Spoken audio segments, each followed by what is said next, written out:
What it do? February 26, 2022, man. Welcome, man. I'm here to just, talk some shit. Talk some stuff, man. Salute. If you're in the chat, salute to you. Let me see who's in there. Stoke One from the UK. What it do, man? What it do, my guy? Salute to you, man. Salute. You know what I'm saying? I'm gonna just show this real quick, show love if you can. If you can't, don't worry about it, man. We still here, you know what I mean? So, we're gonna talk some stuff about this past couple of years, even recently today, man, with these boomer versus millennial versus Gen X triple threat matches, man. You're starting to see a lot of this going on in the community, and even I can express it to even worldwide when it comes to melanated folks. You're hearing a lot of old dudes is hogging the spotlight, or the old dudes is in the way, and vice versa. You kind of hear the older dudes, not a lot, but the significant ones talking their mess, man. So it's wild to hear, man. So let's talk about it, man. There was an earlier show from a gentleman, and he was addressing another gentleman, an older gentleman. I won't get too much in that, but he had some good valid points about it. You know what I'm saying? But once they spread it out to the overall group of older people, that's when we kind of lost because like if we're looking at ourselves as millennials from 80, I think it's 81 and up to like 96. We're not in any leadership positions. We're not we're not making moves. There's very few of us that are making moves. And if you want to count the community, it's not even like that outside of sports and rap. What up, Kid Styles? What's good with you, my guy? What's going on?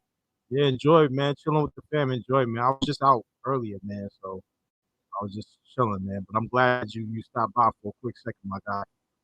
You know, but it's crazy to see, man, because not all millennials carry that attitude. But there's a good number of dudes, whether in the space or outside of it, that ain't really making that many moves like they really claim to.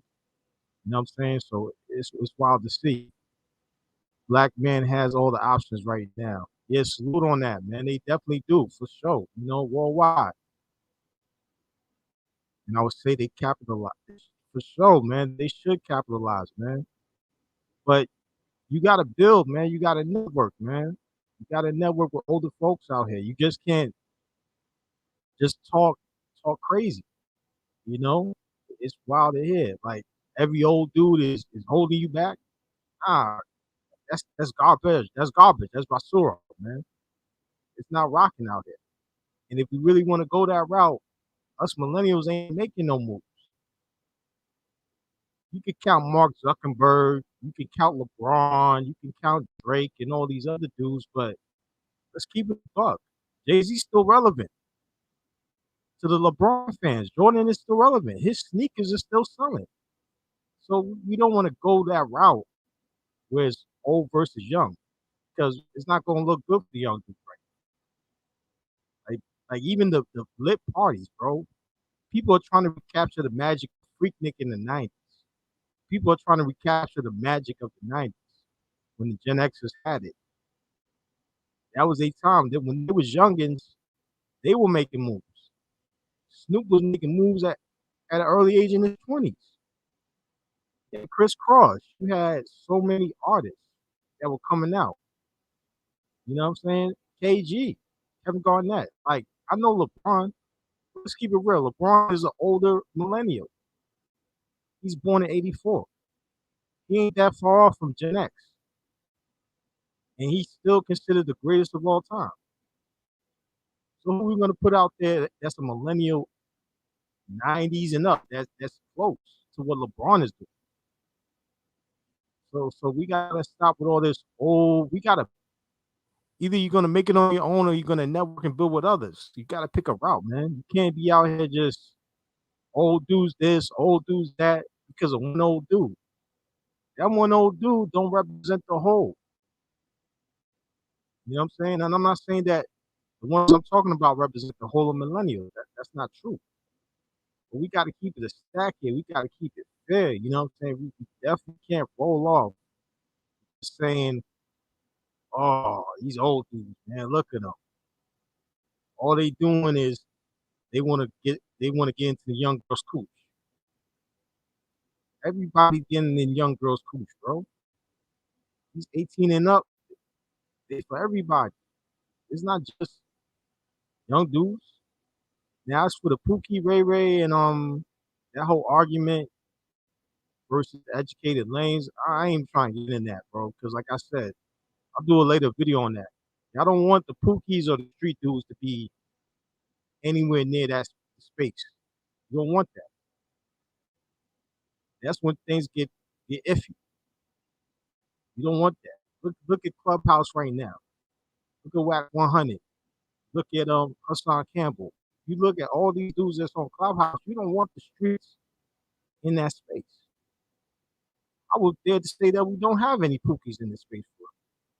Everybody's upwardly, mobily doing their thing, but we focus on, oh, this old dude or this young dude here.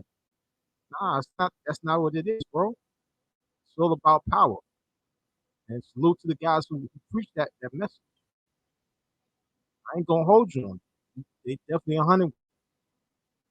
So I'm gonna show you some certain things out here. Let's go with the sports first, because I hear a lot of millennials talking about sports. But for the '80s babies, we're all gonna turn 40 within this decade, one way or another. All the '80s babies, which is the good chunk of the millennials from '81 up, we're gonna be turning 40. What up, Lou? What up, Lou? What's going on, man? If you want to hop on this, man, feel free, man. I sent you the Telegram. If not, I'll post the link out here too. I got you. But in terms of leadership positions, let's use coaches for example. There's plenty of young coaches out here. But can we say that for like the community or even worldwide, like melanated folks are in leadership positions when it comes to sports in terms of millennials?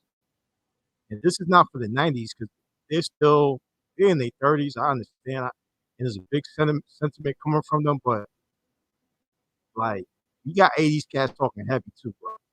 You got a lot of them talking heavy. So like I'm gonna show you this screen real quick of the youngest coaches. That's what I found from 2019. Y'all find anything recent? Please put in the chat or let me know, and I got you.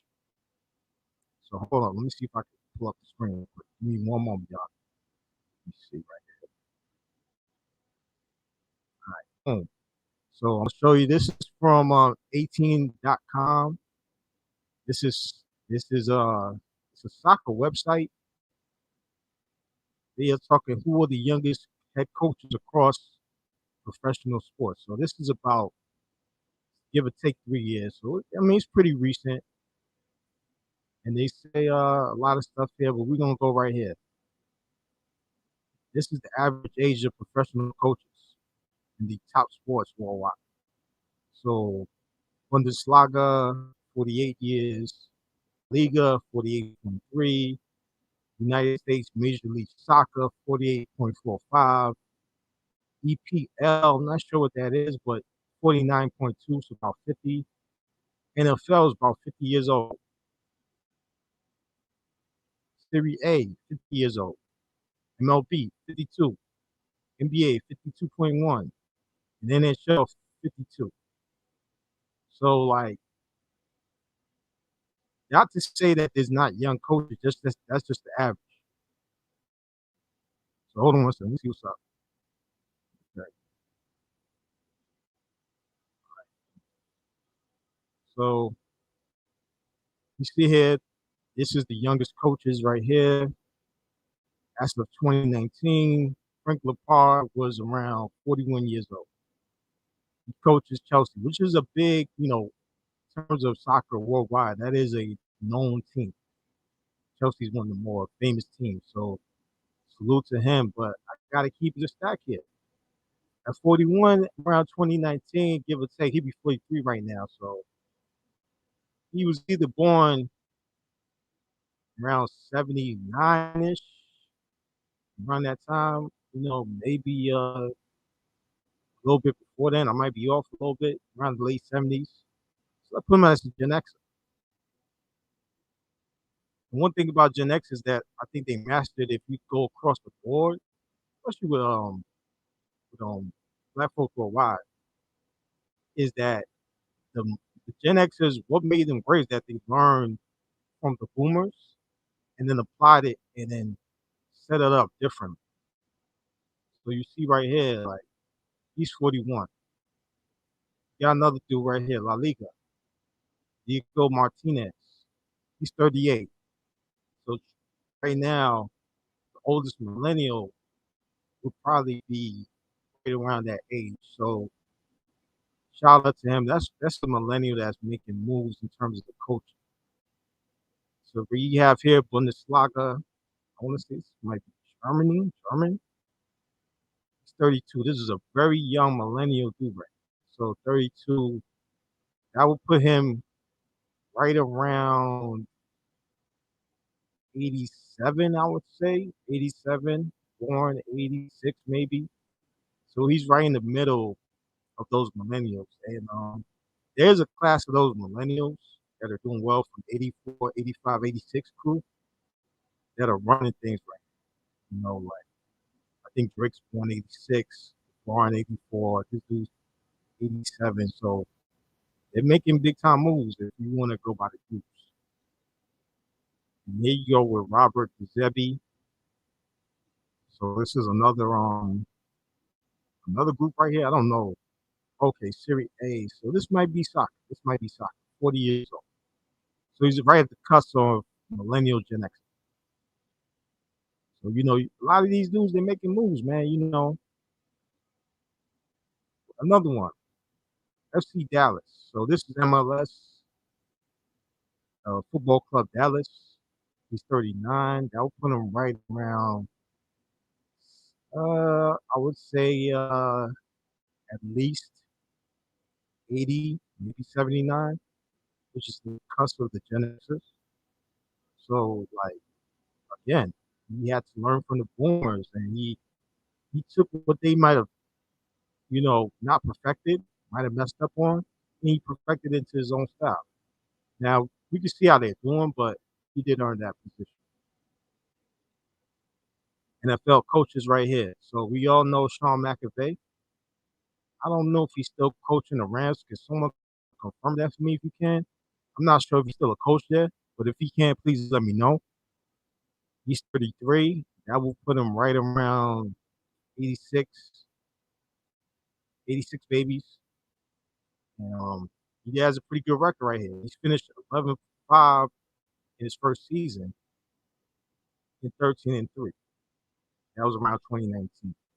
So I think he might still be the coach. And if that's the case, they did win the Super Bowl. So had the head coaching of the Rams around 30 years old. So he is the youngest of the NFL's modern era. So it's not like young dudes can't perform. Okay, shout out to Lou. Yeah, he did win the Super Bowl. So what I'm saying is it's not like young dudes performing, but like some young dudes, we gotta put up a shut up. You can't be just talking about old dudes all day and we ain't making no moves. So you see here, like Sean McVay, he worked hard. He got to that position, man. He spent 6 years, man, in his 20s. He could have been out clubbing. He could have been doing whatever. And he might have. Who knows? But he did land that role as the Redskins offensive coordinator. So that's right around RG3 time. And it landed him a coaching job, man. But we got dudes whining about old dudes. And yes, old dudes should get ranked on. But let's keep it real. Are they respected amongst their own age group? All these old dudes that we talking about respected amongst their own age group.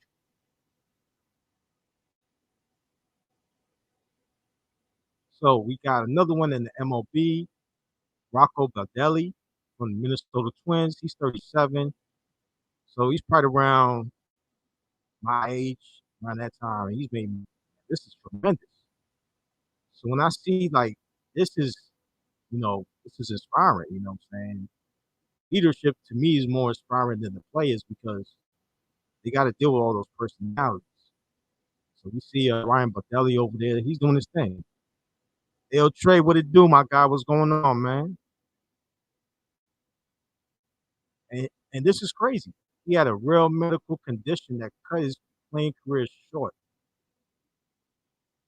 So he went up and started coaching. He could have gave up. Could have gave up. He could have talked trash about these old dudes and all this rah-rah stuff, but he kept it moving.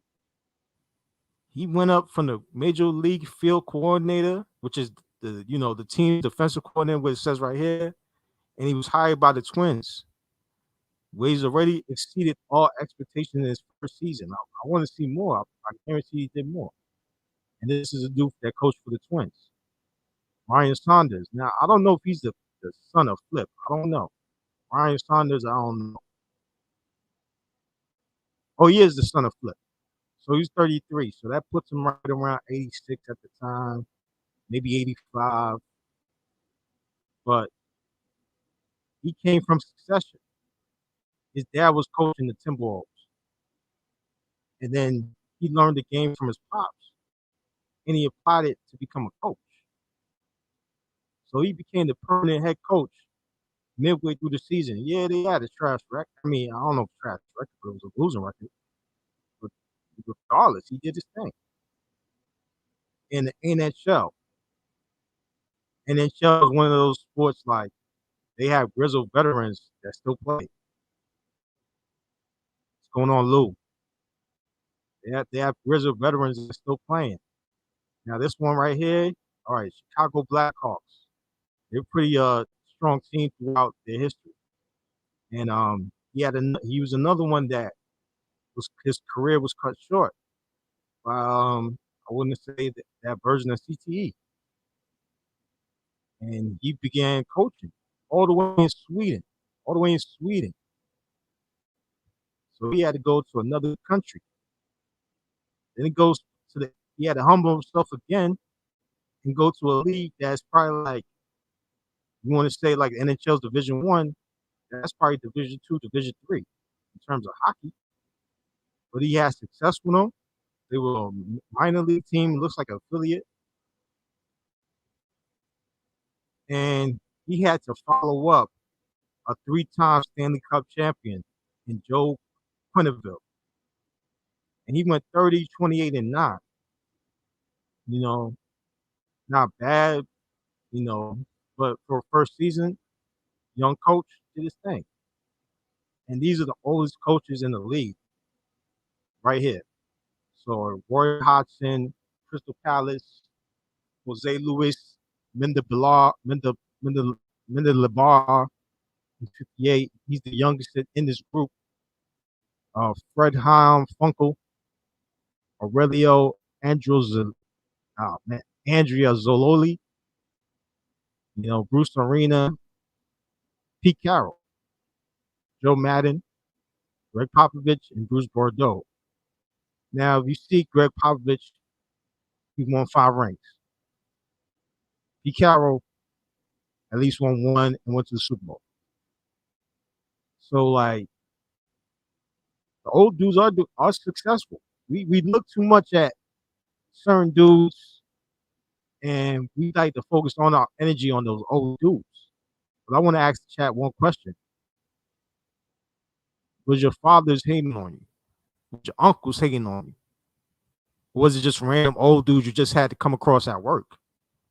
And if that's the case with the latter, do those old dudes represent that were hating on you in your job or out and about? Were those dudes the representative of every older dude?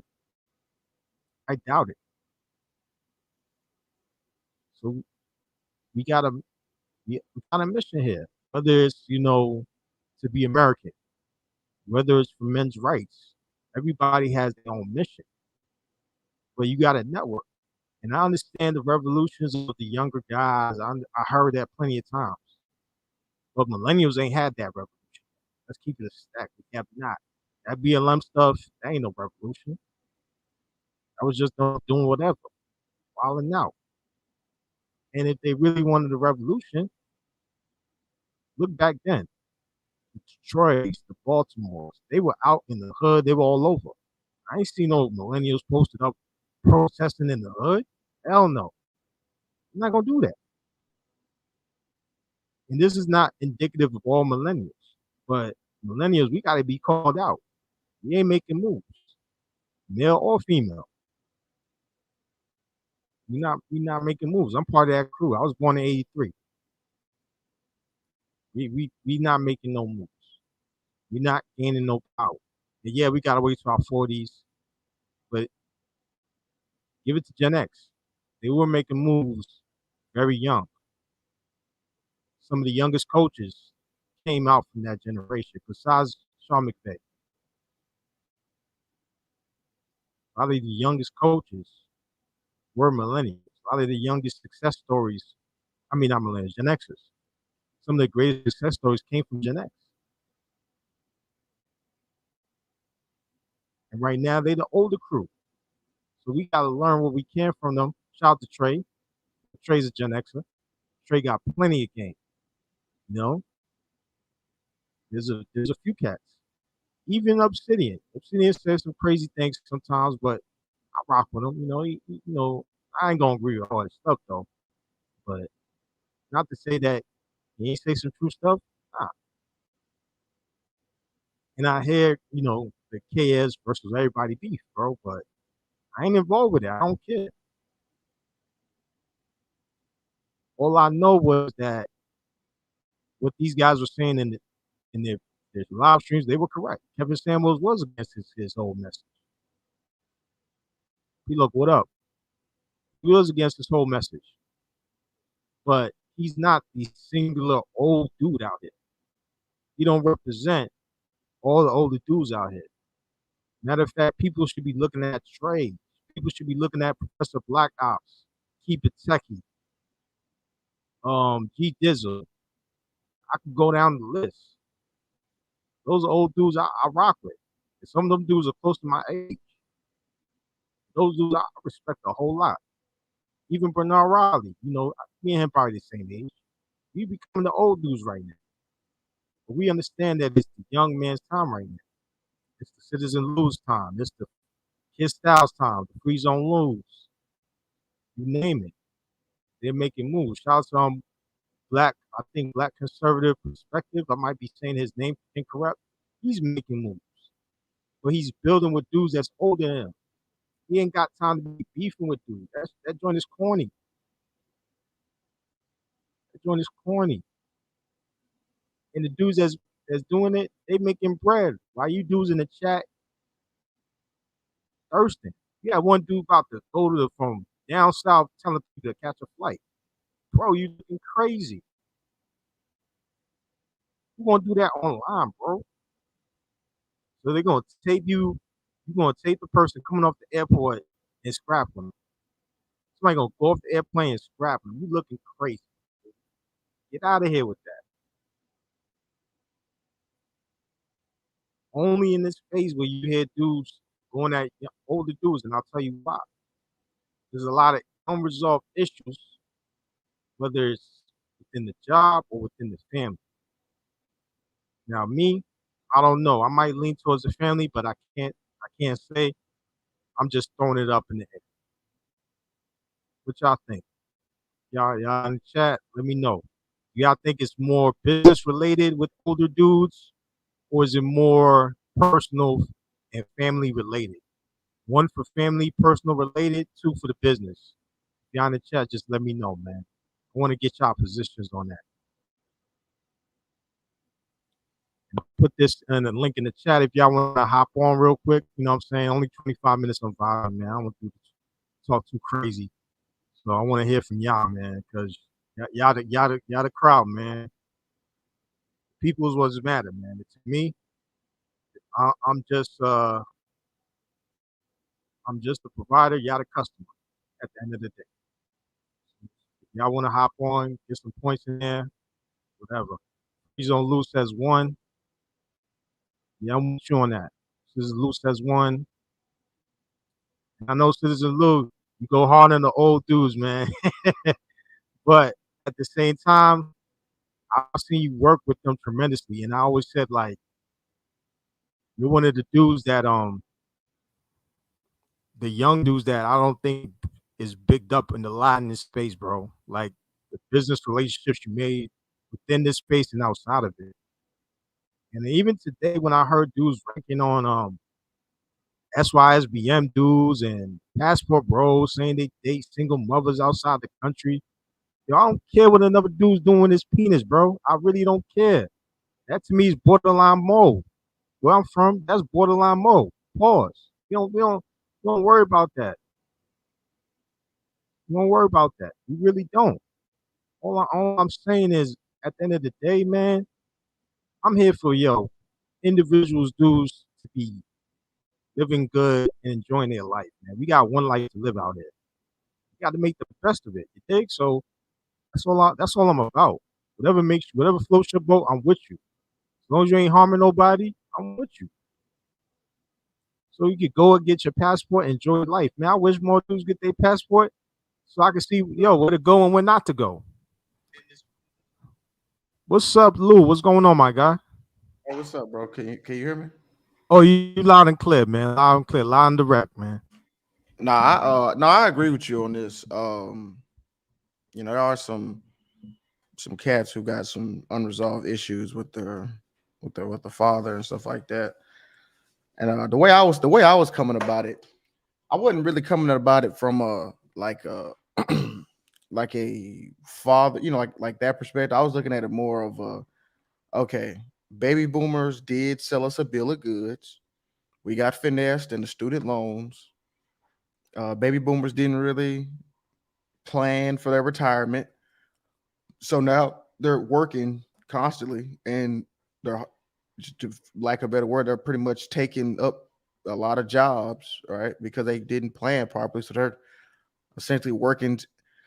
I'm just using that. I was using, and you look at it, they got all they got all the money. The baby boomers got all the money. I think it's like they got 97% of wealth in America, and millennials we got like 3. So and it's what's funny too. Even when I go with the old heads on my channel, the old heads, they're the only ones that they. I mean, not the only ones, but they come up and they still donate and they still contribute. So it's actually kind of funny. I don't know. It's like so that's why I kind of backed off on old heads because not all old heads are the same. Even my dad, I don't. It just seems like a lot of old heads have a specific political spectrum. I know we can all kind of agree to that. They have they all kind of believe Donald Trump is racist and it's not all right, but majority. So, but I would never do no shit like because I see it in the sports sector. They talk about this one dude, he an old head, but he kind of like try to put people down like y'all didn't watch the game, y'all didn't see Jordan play, y'all don't know what the fuck y'all talking about. I watched him play, y'all don't, and that you kind of hear that rhetoric a lot. You know what I mean? Like I know y'all you talking about y'all wasn't there. I was there. yeah, I was I there. was Y'all in ain't I see was it. in the building. Okay. I Right. seen Jordan sweat when he made the play. Right, exactly. You know, Y'all, yeah, and I get it, bro. Y'all had 6 channels back then, so all y'all could watch was Jordan. So I understand that. So I whatever was that I was at the flu game. I damn near caught the flu myself. right, exactly. Wasn't nowhere in Utah. But and the thing is, um I'm not trying to fight no old heads or nothing like that. I'm not pulling up on old heads. I'm not catching flights. It's really just I'm just roasting. I'm just giving a lot of pushback because I grew up in the barbershops and old heads try to sun you. I mean, there's some good old heads who drop some game too, but it's some dumb, it's some good. I'm not gonna deny that at all. But there were some dummies who were, lying and capping and saying some dumb shit. So now I just felt like I was providing that ammunition for the young people when they whenever they come across a capping line old head. Oh, for sure, bro. For sure, man. Yo, let me you right about that because like I always said those old heads, they don't even get respect amongst their own age group, man. Like they gotta come to the young dudes who don't know any better and Exactly. with fake knowledge. And I'm like, bro, get out of here. Like I could go to your old head right now, and they won't even respect you or claim you, you know? Mm-hmm. Exactly. There's also another issue too with a lot of the whole old heads in the space, because in actual like reality, you know what I'm saying? It's almost as if it's the exact inverse. Like I don't really recall too many old, like I don't really have issues with old heads. It's the problem really is the fact that a lot of these old heads is just like out of touch with today's time. So that's why, like, you could take somebody like the people that you listed, your Mhm. Trays, your who else did you say? Yeah, Keep Professor It Black Techie, Ops, yeah, all of Professor them. Black Ops, right? Mhm. They're older, but Well, they at least have an keep it understanding. techies our age, by the way. Oh, Oh, okay, for real. cool, Yeah, I cool. thought Okay. that too. But he clear. Yeah, he's like 34. He's our age. Oh, he's very Oh young. He's shit. He's younger than me. he just got Okay. that old, mature soul that it kind of throws people Yeah, off. he But laid back, very yeah, laid he back. laid back. No, he's a millennial. Okay, Yeah, cool. man. A lot. It's the old heads that are out of touch with today's time. So it's Mhm. like I could respect, because they always talk about like we don't respect the elders. It's like, nah, we just don't respect you. Like it's just you. You know what I'm saying? Because you trying to talk as if we still in Jim Crow times, and we've moved on from that. Now there's some lessons that you could take from there and apply them to here in a way that makes sense. But a lot of times it seems like they just trying to, it's like they're trying to always hop back in the time machine. And a lot of times, like when that's why when we were on SKC's panel, we were breaking down the whole Bernard Riley and all that stuff, and not to hone in on them, but those types of conversations in regards to providing solutions. As soon as you go into history, dog, you've deviated from the conversation, because that has very little to do with what's going on now. Because when they do that, they don't do that as a reason to bring stuff into the present and apply it. They just want to. It's almost like they reminiscing on old times and stuff. Like, and we ain't trying to hear that shit, man. I know I ain't trying to hear that shit, bro. I'm not. That's a fact, man. That's a fact. You like, I'm not trying to That's a hear fact. unless it connects with now. I don't give a fuck. No, that's true, man. That's the thing. Like, can we say that Kevin Samuels was respected amongst his own group? I don't hear a bunch of old dudes co-signing him. Like, he had to go to Future, and Future gave him Yeah, the alley oop. You know what I mean? Like, I don't yeah, see nobody like Felicia Rashad. I don't see nobody like of that ilk that's old and older and established. They're not really claiming this stuff, and right, right. that's where I'm gonna land at. TVA, you my god, man, but I gotta send this dart at you, bro. You was looking crazy out there. You was looking crazy, bro. You know what I'm saying? You was looking crazy out there. You know, even Tupac would say, man, you ain't ish without your homeboys, man. Like, I don't Hmm. know where Trey says you from. I don't know. I'm not gonna put it out there, but like where you from, you ain't gotta worry about all of that. Maybe your family's talking, but like that's dumb, bro. Like to me, if y'all have a problem with Pookies, y'all should be trying to get better with that Second Amendment. And if you're in the South, I don't think you got to worry about that. If you're in the Yeah, South, you good. yeah. That's what kind of kills me about when people talk about certain stuff like that. I'm like, bro, you're in America. You can arm up. I mean, there's nothing like you said, especially most black people in the South. So you can get AR-15s. You can most Pookies don't have weapon training or good aim and stuff like that. All you got to do is the average person with a decent background in weapons handling can easily nullify a Pookie. It's not even a question. You know. Hmm. Now the bigger issue that's what I'm glad you brought that up because this whole Pookie thing, I'm not gonna lie, it is kind of getting a little corny, like acting like that this is like the whole issue, and it's really not. The issue is this, this what do you call it? Free zone, like a hate for intelligence, like hate for intellect, this victimhood, Right, always right. crying. Because actually, I would actually let me take that back because it seems as though the quote unquote educated college degree folk are the people who are perpetuating this victimization and miseducation amongst black people. In my opinion, it seems as though Pookie's not even doing this. I mean, Because in reality, I mean, and then Pookies they're killing each other. They're not killing black lawyers and black engineers and stuff like that. What's killing those are the educated, quote unquote, intelligentsia who's telling them they can't be an engineer, who tell them they can't be a lawyer because of white supremacy. Would y'all agree with that? Yeah. Yeah, I agree with you on that, man. I agree with you, man. And let me add on what you said. Let me add what you said. Like, there's like even in the educated class, there are different groups within that, man. And like everybody gets to be in this one box. They don't get to just spread their wings out. You know, like Lou, you way different than those men you mentioned, or women. You way different. Freeze don't lose the same way. You know, I'm the same way. We all went to college or we went to the military. We all don't represent those things. So it's like we in our own box, but like we just can't say we are in our own box. You know, so that's why we gotta go free. That's why we gotta go free, man. Yeah, because the educated class has been the you know, I mean, like when you look at it, the slaves who could read were the ones who led the revolts. You look at civil rights, you look at any type of uprising or anything, it was always the educated Negroes who led. Okay. Who led the revolution. And now it seems as though it's the opposite. It's like the educated class.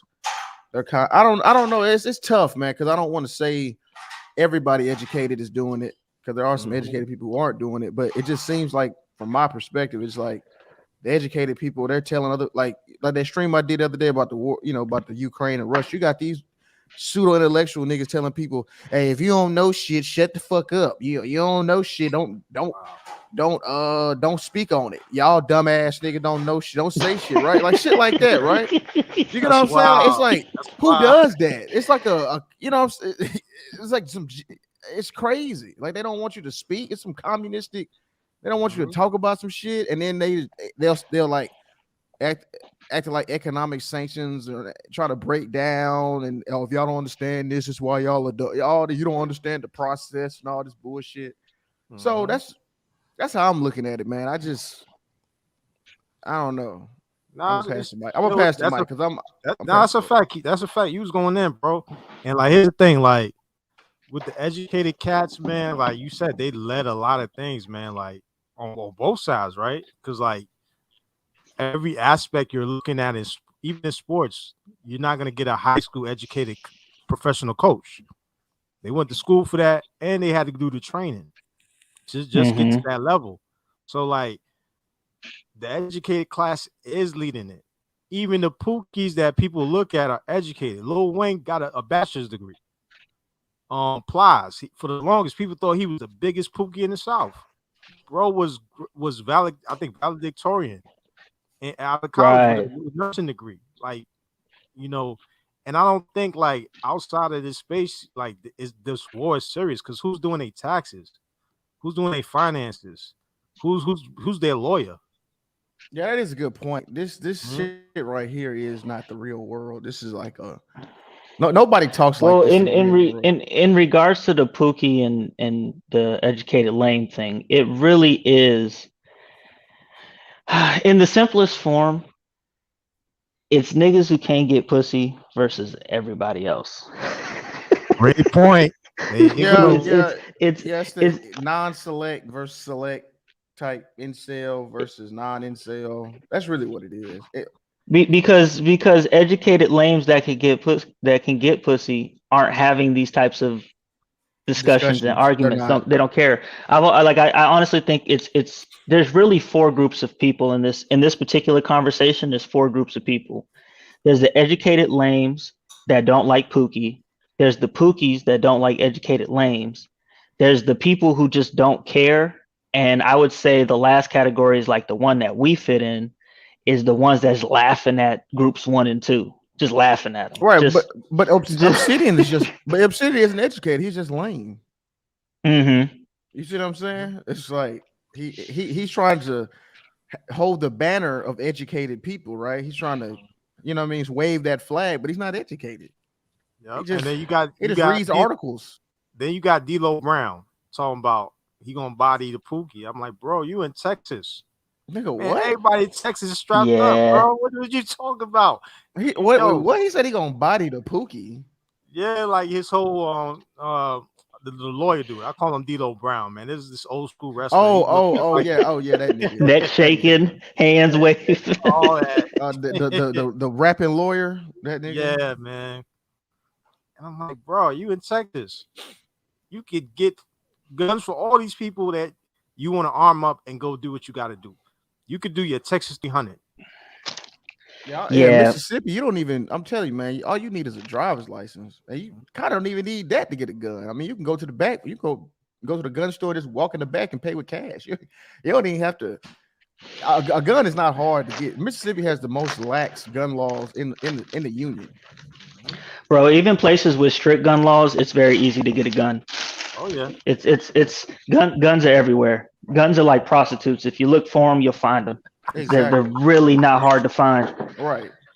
You know what I'm saying? So, and that's why the gun laws, the whole trying to restrict gun laws is stupid, because all you're doing is enabling more criminals to have more guns and more law-abiding citizens to not have guns. Yeah, and they already don't. They already don't follow the law. So you gonna add another law for them not to follow? All right, cool. And that's why I don't have a problem with like Master Ray, you know, the Black Guns Matter dude, because he at least teaching people. You know what I'm saying? You know, I agree with you on that. Like he at least trying to teach people how to be armed up. You know, he is in Philadelphia. I know Pennsylvania is kind of the same terms of the South with their gun laws, but I know Philadelphia is very funny with it, so I don't know what's going on with it. But like he is teaching people, man. Like, and I like all the bros should be talking. If they got a Pookie problem, start bigging up the Second Amendment where you at. If it's really that bad, like California, Massachusetts, New York, you know, those places. Right. South, man, you good. You don't even got to worry about Pookie. And that's why, you know, I talk about, you know, learning code and working remote, because I mean, if you can work remote, you can be in Mississippi, Louisiana, Texas, and work remote, make some money. You know what I mean, and you don't have to live in California, New York. You don't have to live in these, you know, these sanctified hellholes of bullshit. You know what I mean? You could just, because like I say, I know people. Mississippi is pretty free. I mean, it's, you know, it's a lot of people still think of Jim Crow and slavery and all that shit, but it's actually. It's people are very friendly in Mississippi. And bro, I seen y'all football stadiums. Oh my God, son. Yeah, football is life. Yeah, football is life. Damn, that Alabama, yo. Oof. Yeah, it'll be you'll probably catch more hate for being an Alabama fan than being black. You know what I'm saying? So that's just how it goes, man. I mean, you know. And that's life, yeah. Yeah, and then I'll bring this up, man. Dudes, this was a kind of an older dude shot, but then they threw the shot at every SYSBM passport bros because they mentioned Pablo, and they said, "Oh, Pablo got a he's a stepfather, whatever." But I'm like, y'all don't even know Pablo's situation, bro. Like Pablo's situation is his situation, bro. Like, and y'all trying to be all this brotherhood and all this other stuff, but y'all ranking on dudes. Pablo ain't throwing no shots at nobody. Pablo yeah, cool that's with a fact. everybody. That's what, you know. I think me and Kid we had a disagreement on that. I was like, I don't agree with the whole like clean up man and stepdaddy term, because like you said, sometimes, bro, it's like they look at it like this, right? They look at it like, all right, they have it's like the classic baby boy type nigga story type shit where, okay, all right, she fucked a nigga, he left, he gone, he done went to who knows where, and now she got a kid and she just keep doing it, right? Keep making bad decisions. They don't look at it like, okay, she was married or some shit like that, or the nigga died, or they just broke up, right? And sometimes the father is still in the life of the kid. So it's just like, I mean, if you like a chick, I mean, that's why I don't care who any dude dates. I don't care if she fat. I don't care if she had a kid. I don't care. As long as she respecting you, as long as you happy, as long as she ain't raping your pockets, because that's what kills me, right? Because they'll do that other thing too, where they say like that body count shit, and I'm like, okay, so fucking what's Precious? Her big ass is was a virgin. Does that mean you'd rather fuck her than Lori Harvey, who's fucked three? You know what I'm saying? Who cares? I'm not fucking. I'm not fucking Lizzo. I'm fucking Lori Harvey. I want Lori Harvey. I don't give a fuck what her body count is. I don't want Precious. That's a fact. What's up, Lou? You was gonna say something. And I'm with Trey on that. I'll be a step. And Trey, they'll try to get on us about that. That's what they was. That lame ass nigga Smurgo was saying. Talking about, oh, they treat you better. They better look at single mom. He kept throwing the single mom shit. See, a lot of these niggas, mamas were single moms, right? You see what I'm saying? A lot of these niggas, see, I've noticed that the niggas who didn't have a dad have the biggest problems with stepdads. Ain't that crazy? Yeah. But here's the thing. It's this high value shit, bro. It really is. Like prior to high value and you know, you could throw that on KS if you want or whatever. But prior to the high value conversation, because you don't want to be low value, right? Prior to that, I don't really hear too much conversation about not fucking with single moms. You know what I'm saying? At least me personally, like, because it always depended upon the single mom. Right. You know, it depends on why she's single. It depends on her attributes, and if you decide to take on a single mom, then you know choices and trade-offs. Like you got to understand what you're getting into. Right. Exactly. As long as you understand that, I don't give a fuck. Like it doesn't matter who a person decides to be with. You part of the problem. It's like, get the fuck out of here, man. Just go. Oh yeah. Get out of KS. Get out that KS camp and actually step into the real world. Yeah, talking about no high value. You're right. And Free Zone, you know what's funny? So like in my neighborhood, right, there were stepdads, but like we didn't know, like, you know what I mean? Like it wasn't really different like that. Because what's funny is they end up having kids with the mom anyway, so it didn't really matter. That's a fact. And that's what I was gonna say about millennials, like the nerve, bro. A lot of these dudes did have stepfathers in their lives, bro. You know what I'm saying? Right. Yeah. I have a stepfather. Like the one who led me and taught me everything I know isn't my actual dad. And I don't really care. You know what I'm saying? It doesn't mean anything. It's no slight on him. Now I will say this. There were things that the problem with the single mom thing, and this is the point that I do agree with on that side. And this is mainly a Keisha thing. I don't think this is a Maria problem, but just on Keisha. Them hoes do be acting like them being a single mom isn't something to be considered. And that's the part that really fucks me. Like, you should just fuck with me. Like, my kid shouldn't be calculated into the equation of how you view me. It's like, no, bitch. No, that's not true. The man has to, when Pablo took his Maria single mom, he did have to consider the kid. Now, she was probably dope enough to where it outweighed, okay, I'll take on the kid. The kid is cool. Maria is cool. I'll rock with it. But if the kid is unruly, that's a whole different problem. You know what I'm saying? So it's not as nuanced as no single moms. Yeah, and then, you know, this is why I ain't gonna lie. Like, sometimes like Sub-Zero, Sub-Zero. Sorry, go ahead. He be on some simp shit sometimes, some pro-black shit. He be kind of, but he said some shit the other day that I couldn't like not argue with. He was like, black people just, especially black men on this YouTube shit, just need to stop using statistics and numbers and math, because at the end of the day, you just look fucking stupid. Like, these niggas are trying to say, yo, Free Zone and Kamasi, these niggas are trying to say that Colombia. He do. Trey one more time. But you know what I'm saying? Like, they were trying to say Colombia had an 84% single mother rate, right? Mm-hmm. They were trying to put it off as if 84% of women in Colombia were single mothers. This is why niggas are dumb. Mm-hmm. Yeah.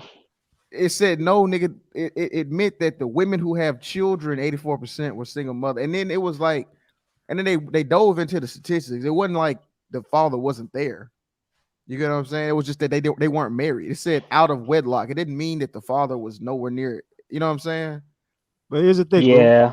Here's the thing, Lou and Lou, man. And the main niggas who talk about fuck God and fuck the Bible is now they worried about wedlock marriages. I swear, black YouTube is the worst. Black YouTube is the worst space in the fucking internet. I swear to God. Nah, man, Clubhouse taking the crown, man. But here's the thing, right, Lou. yeah, y'all heard Clubhouse is Clubhouse is pretty crazy. Twitter Spaces is pretty crazy too. Like, yeah. nigga. But these YouTubians. My bad, Lou. Let me just say this real quick. Go ahead. Would they say this to Gucci Man? Like, would they say he's? I said that. Yep. They wouldn't say this to Gucci Man. They would not call Gucci Man a simp. They would not call who's that? I said it the other day. It was Gucci Man. Nipsey Hussle. Nipsey Hussle. Yeah, Nipsey Hussle. Yeah. They would never call them niggas. They revere these niggas, but they were stepdaddies. Yeah, man. Yeah. And that's the crazy thing, man. Like, we can't paint all stepdaddies a brush with the simp thing, man. You know what I'm saying? Like, I got friends that are stepdads. You know what I'm saying? Like, they doing their thing. These niggas would never step to and call a simp. You know what I'm saying? That's what I'm saying. Like, and if you F with a baby mama, and let's just say the condom breaks or rips off, you gonna be automatically unofficial stepdad. Cause now you got a baby with her, and she already had a baby. You know what I'm saying? Mm-hmm. So you know that child support money anyways gonna go to the baby mama and the kid, bro. So you can't really just talk all this craziness just because like you ain't married to them or you ain't with them. Like, bro, if you got a baby mama with more than one kid, bro, you're automatic stepdad. Cause they giving that money to two different children. That ain't one of them ain't yours. Yeah, exactly. I mean, another thing too, like even the Monahan report. Yeah, that Monahan. What about the is like the paragon of all information. Yeah, the Monahan report. Blackdemographics.com. These niggas Bibles. The 48 laws of power. These niggas just have no other point of reference at all, and they don't even understand the shit that they're using, especially statistics. Niggas need to stop using statistics for real. I'm getting tired of this shit. But I'm gonna tell you some other shit these niggas told me. Now, go in. I had to come off as a simp because these niggas were fucking up math so bad. I just couldn't understand. They told me, they said 71% of black women have two baby daddies. I said, hold on, wait a minute.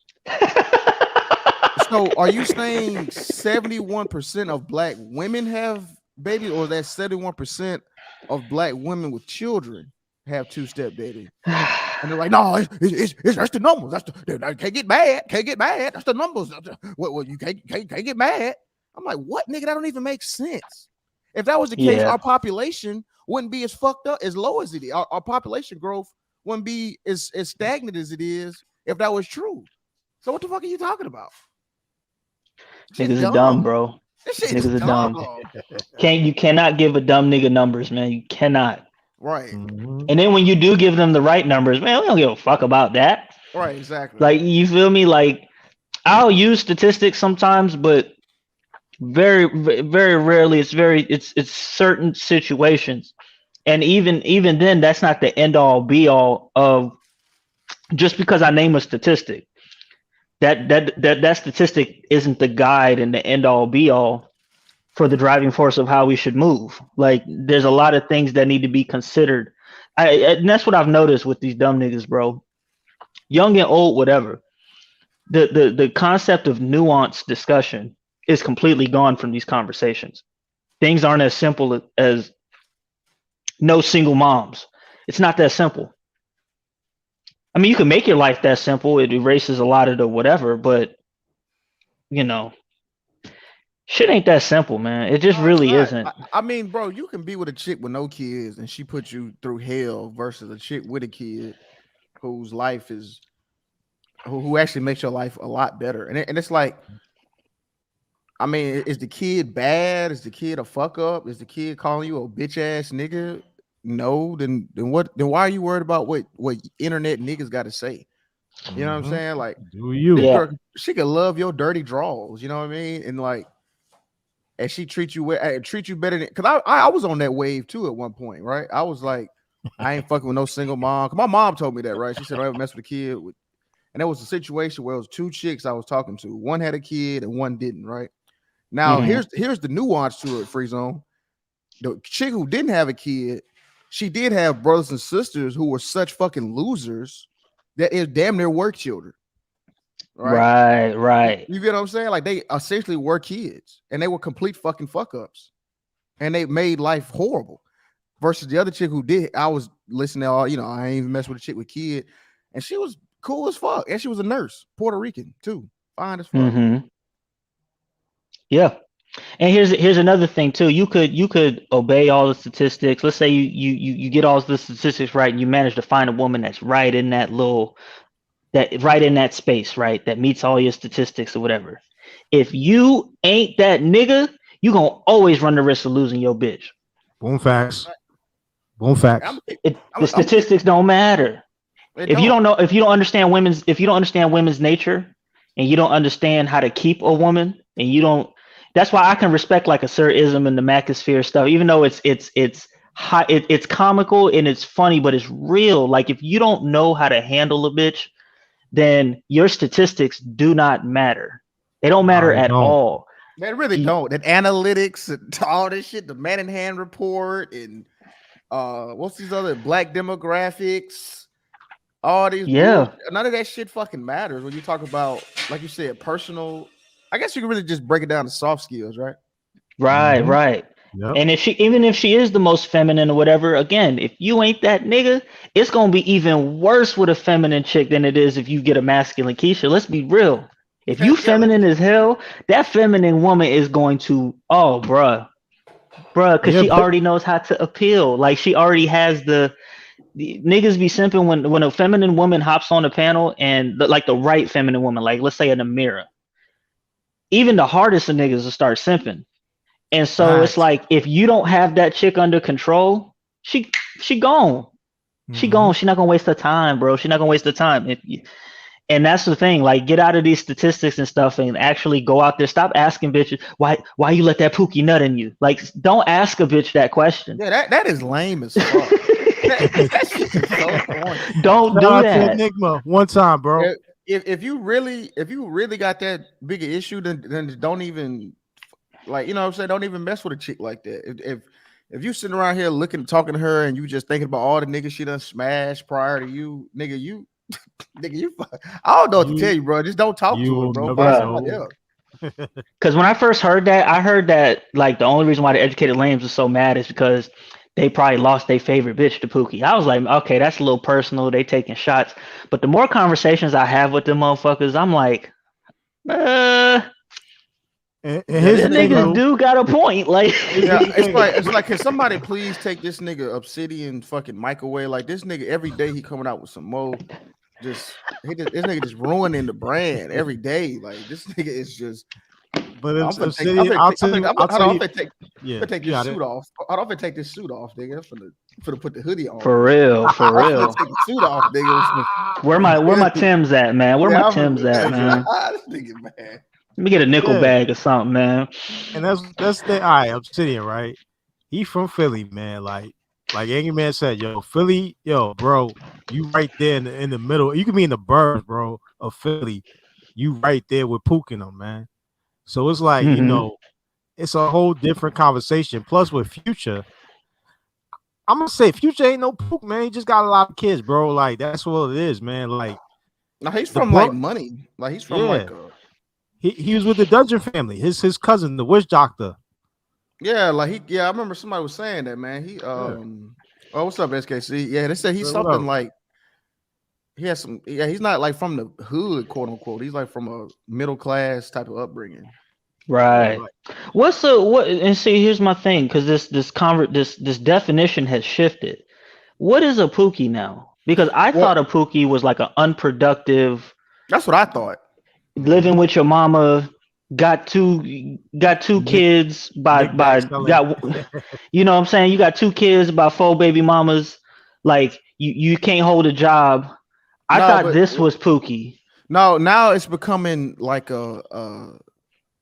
like they're romanticizing it now. Now they're like talking about Pookie is the warrior class, and they get all the bitches, and they doing $1 million deals right now. It's really and truly like I don't know, man. I think power has a lot to do with it. Everybody want to be like ghosts now. So I think like I guess, man. I'm glad Because you I said never that, thought, bro. I never thought I was a Pookie, but I hop in some circles and I hear them talk about Pookie, and I'm like, looking at myself, I'm like, am I a Pookie? yeah, I don't have a Was degree. I a Pookie? Yeah, I never thought. But here's the thing with Ghost though, man. Like the character Ghost went to a prestigious school. He did. That's yeah, why he made did. the decision to go. Like, you know, the girl was like, no, he didn't go. He went to the streets, but he made sure his kids was. But he could have went though, right? Yeah, he could have went. And the character was based on a New York City club owner, Peter Gation. He owned a bunch of clubs throughout New York. The Tunnel, the Palladium. Those are big hip hop heavy clubs. He's a white Canadian dude. I was about to say that last name sound Italian or something like that. You know what I'm saying? Yeah, and that don't sound like a black dude. He got deported because he was caught with I think it was either embezzlement or tax one of those financial crimes. But he was known for selling dope, you know, selling pills and all that. I think the Macaulay Culkin movie, Monster in Manhattan, I think that's based on him too. I don't know. I heard it, but I never seen the movie. But that they don't know, like Peter Gation, I guess would be a Pookie in his community, but he had so many connections through the club. What do you call him a Pookie? You know, right? Like I thought Doughboy was a Pookie. Like I thought that's what we was talking about, but I guess you know I don't know. It's like it's just black YouTube is just in a state of constant confusion. Mm-hmm. And when you really think about it, it's just it's half truths, disingenuous arguments, misread statistics, you know, poorly summarized government reports. Everybody making bread. You know, everybody making six figures. Everybody on this bitch is rich. Yeah. And then you hop on the panel. You're like, nah, you know, I'm doing all right. They clowning you. They living in their mom's house and they clowning you. Right, exactly. You speaking with a certain type of lexicon and a vernacular. Oh, nigga, you think you better than us? You educated niggas think y'all already have a degree, niggas. The fuck? Right. And that's what I'm saying. Like to me, I just hear a bunch of Oswald Bates, and that's why I laugh at them, man. I just laugh at them, and they get mad. Who is that? Who is that laughing hysterically? Like that's me, nigga, because you sound funny. You sound goofy. Facts, yo. The fuck are you talking about? And like they coming at the married dudes, they coming at the passport dudes, the SYSBM dudes, all the dudes who made their own individual decisions on how they want to live their life. It's like everybody's supposed to just be in this one box. It's crazy, bro. Go ahead. And I've realized, bro, you're right. I mean, when you look at the statistics, right? Educated black men are a minority. Black men with passports are a minority. Black men who are married are a minority. Black men who are dating racially are minority. So when you really think about it, all those groups are just soft targets for a lot of dumb niggas, right? Like, here's another one. I'm glad you brought up interracial dating. How many times have you heard that interracial marriage and interracial dating ain't an issue because 85% of black men still get with black women? Mad times, yo. Okay, here's the deal though. Let's go back 10 years ago. That percentage number was much higher. And what they're not realizing is that interracial relationships are actually steadily rising. Yeah, they're rising.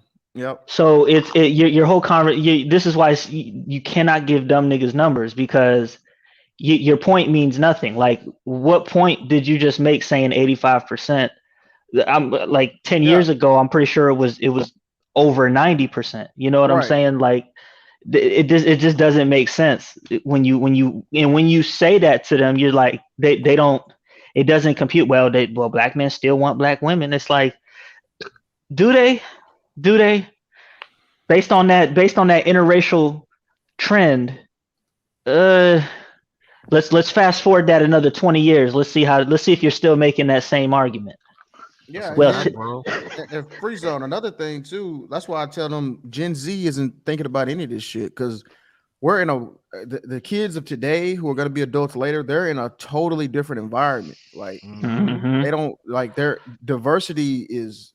There's way more diversity in these schools. I told you if y'all look at prom photos from my school when I graduated 2011, if you look at our prom and you look at every year, right, up till now, you'll see the black kids and the white kids. It was separate, right? But as it keeps coming, it gets more blended. The black and white get closer to each other and closer to each other and closer to each other to the point to where the prom king is a black dude and the prom king is a white chick. Mm-hmm. You see what I'm Yeah. saying? Man. So it's like, and I ain't gonna lie, my school doing that now, I'm like, wow, this shit is a complete 180. So that's why I was telling them, like, man, y'all in these all these ridiculous ass shit y'all talking about, like you said, 85%, bro. 2040, 2050, that shit, man. Come tell you, I talk to these they kids, still gonna man. be like they still gonna be like, no, it's not true because still 65% of black men Right, men still like black women. Like, bitch, do you know 20 years ago that was like 85%?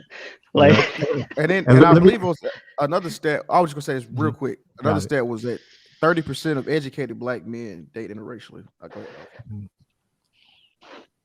And here's the other Right. thing. Here's the other thing, Lou. These dudes love Instagram. You go to any Instagram model that is non-melanated, they're getting probably millions of likes, millions of whatever heart DMs, whatever they do on Instagram, right? Like TikTok is basically dominated by non-melanated chicks. Like shout out to Trey, shout out to Free Zone. I'm seeing it. Like, That's a big fact. Mm-hmm. Like we was just talking, me and Lou, we was just talking about this new chick in WWE. She's a thick Caucasian girl, right? Bro, like she just started, bro. We both lose, right? When you say, I kind of get a little confused a little bit.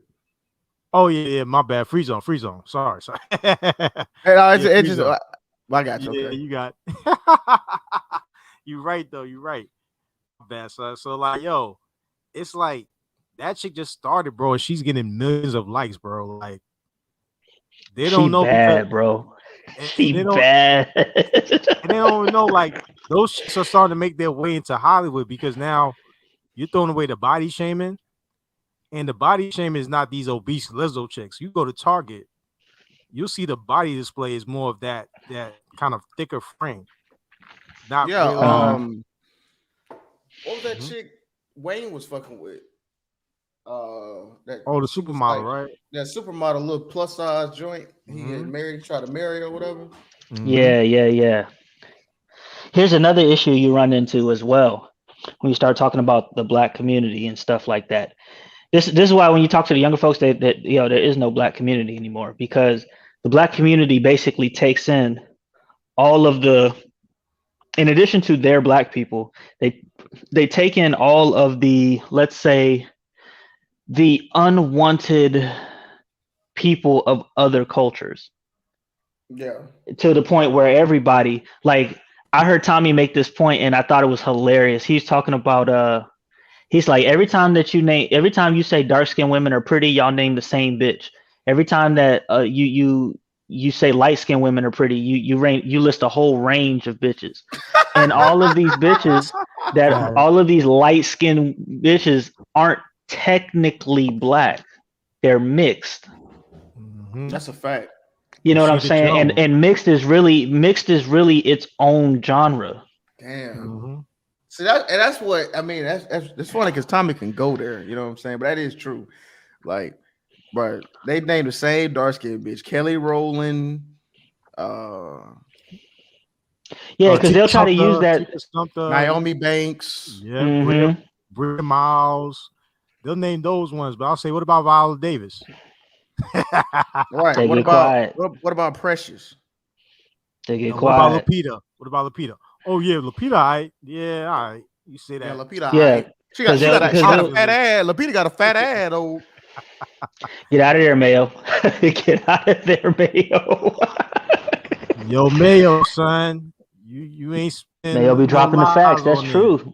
That's true, man. Because it really is true. Like when they say dark skinned women are pretty, they only name like 5 dark skinned women as the example. You don't name the rest of them.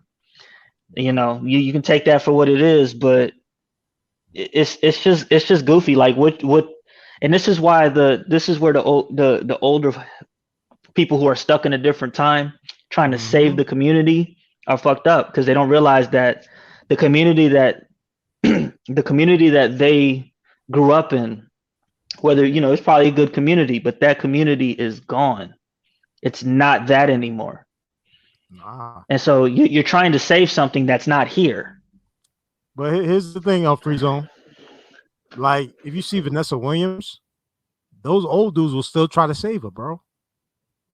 And she's Miss America, bro. So, like, when I see Mayor Monkey's comment, it holds some weight because, like, I remember when Alicia Keys first came out, dudes was going crazy over Alicia Keys, Maya. Now you got Brittany Renner. Like, all these dudes chicks is basically either mixed or very light skinned, which is cool, you know. Hey, you know what's funny to me? Oh, I'm sorry. Yeah, you got it. My bad, Lou. I'm done. Now go ahead, Brian. I didn't mean to cut you off. No, I'm done. I was done. My bad. You got it.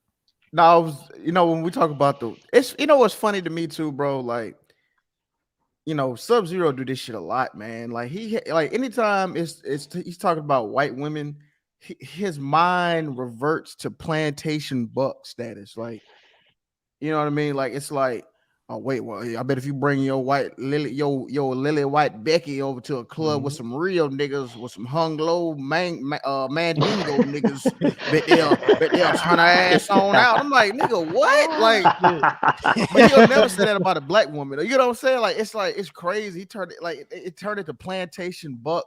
Like, let me ask you a question on that, Lou. Let me ask you a question on that, citizen. Do you think that subconsciously he believes that most of his fan base, that's the type of white woman they can only get? Yeah, I know. You're right. They can't get that white woman who's studying to be a NASA scientist or I mean, they got to get that hood ratchet white bitch. You know what I mean? They can't get a white woman whose dad is a judge. That's my best friend. His fiance is her. Now he told me they did have to deal with some racist shit in the family, I guess, because it was Biloxi, Mississippi. But her dad is a judge, right? And I think she and I say this too, like it's best to be the first black dude. it's best to be the first black dude she dates. You know what I mean? You don't want to be like the third or fourth. You know what I mean? You want to be the first. It's like running the train. You want to be the first one up. Right, exactly. You don't want to. Yeah, you don't want to be you don't want to because I mean she's not a Beck Keisha or no shit like that at all. She's a very very well-to-do, well-mannered, pleasant white chick to be around. She's real cool. But here's the funny thing, Lou. They never called out Pete Davidson for trying to play stepdaddy for Kanye's kids. Is he? Well, he's white, so white people can do anything. White people can be white. Come on, I say white men can be stepdaddies. They can travel. They can go to Colombia. They can go to Brazil. They can go to Africa. They can do everything niggas clown on, right? But it has no effect, right? Like a Pokemon is not very effective. See, white people don't take black people serious. Let's just keep it real. Especially white men. Let's just keep it honest. Nobody takes like these little manosphere, little bullshit panels that niggas be doing. Nope, nobody takes this shit serious. These niggas ain't mobilizing. These niggas aren't. Most I ain't no shade, but most niggas can't even show their face. You know what I'm saying? Like it's just real. Thing, Lou. I'm glad you said that. I better interrupt. Obsidian did have David M. Buss on his show, and he had I want to say a white nationalist at one time. They messed up the interview. Yo, yeah, bro. Like this was like a few years ago. I'm like, bro, that's a good look. Even with Jordan Peterson going on, I don't know if he came on Fresh or Fit yet. That's a good look, bro. Because once he goes there, he might go down the list. You know what I'm saying? And yo, if you're gonna fight feminism, man, I hate to say it, man, you're gonna need your bros in different arms, man. from different colors with you.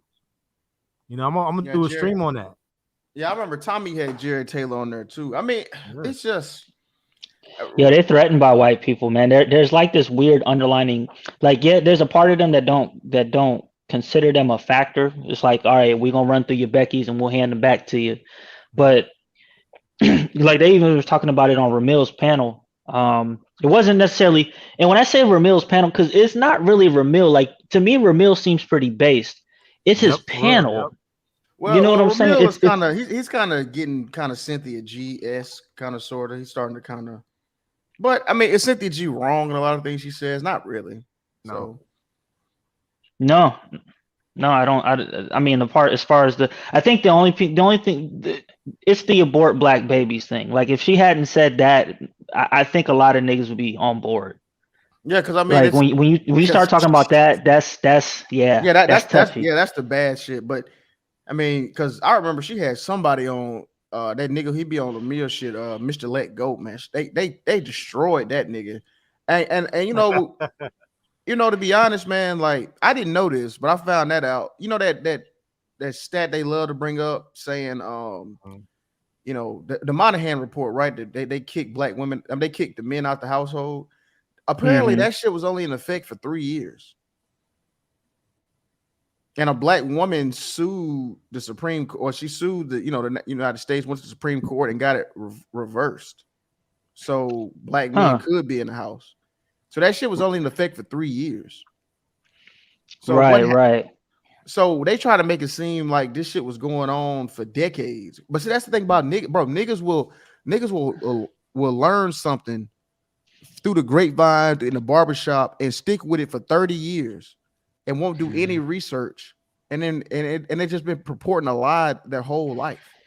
And I'm glad you brought up that inferiority complex, right? Because I was going to do a stream on this gentleman right here. A lot of people don't know him. His name is James Dudley. And he came from the Baltimore, D.C. area. And he's the first African-American to run a major United States arena. Wasn't he a wrestler? Nah, he was not. He was a manager. So he worked for four different generations of the McMahon family. Jess McMahon was Jess McMahon was boxing promoter. Vince McMahon Sr. was the wrestling promoter, and then we know Vince McMahon Jr. And then the two kids that he also worked with later for in his old age. This gentleman right here, like, he's proof, man, that he didn't have that inferiority complex. Because like you can look at his career, he was a baseball. He started in the Negro League, and he was doing the 100-yard dash. He was doing all this stuff right here. And he worked different jobs, from carrying buckets of water. Can you tell one of these dudes today to carry buckets of water? What would they say? They would be like, "Oh, that's racist." You know what I'm saying? Right. Like, pound chicken sales. Like, he was doing all of this. And he was the reason why, like, what we see today in WWE, he had a lot of ideas that took it to the next level. And I want to show this because, like, I'm on the wrestling Twitter side too. The racism claims you hear from these dudes is like crazy. Oh, they never had a black wrestling champion. The Rock's not black. All this stuff. And I'm like, bro, like, you don't even know your history, man. Like black people in wrestling in America, bro, is hand in hand, bro. Like Mr. T, Mike Tyson. You can name millions of all these dudes. They had a hand in the major success, bro, and they'll never know it because they don't see succession. See, when you talk about, like, I'm talking about pro wrestling, like Vince McMahon, he came from at least 2 generations prior to him. And then you got The Rock, his Samoan side. They are all over, from Roman Reigns today to like I forget the Superfly, Jimmy Snuka and all of them. Like, you know what I'm saying? Right. Like, that's succession right there. That's why you don't see a lot of black world champions like you want to see them, because there's no succession over there. This type of business is succession, man. Like, even football, right? Basketball, same thing, man. So I was gonna do a stream on this later on. I'm gonna save it, but what's your thoughts on that? That's a good point, though. They never actually focus on the black people who do great things behind the scenes. They always want the black people to be pushed to the forefront and to be the image. And sometimes that can be counterproductive to what you want to do, but ultimately I don't feel that it's that important.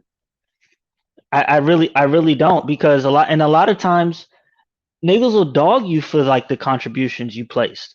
Like Ben Carson is a neurosurgeon. He gets no credit for that. They'll call him dumb, even though he's a neurosurgeon. I knew somebody personally whose life he saved.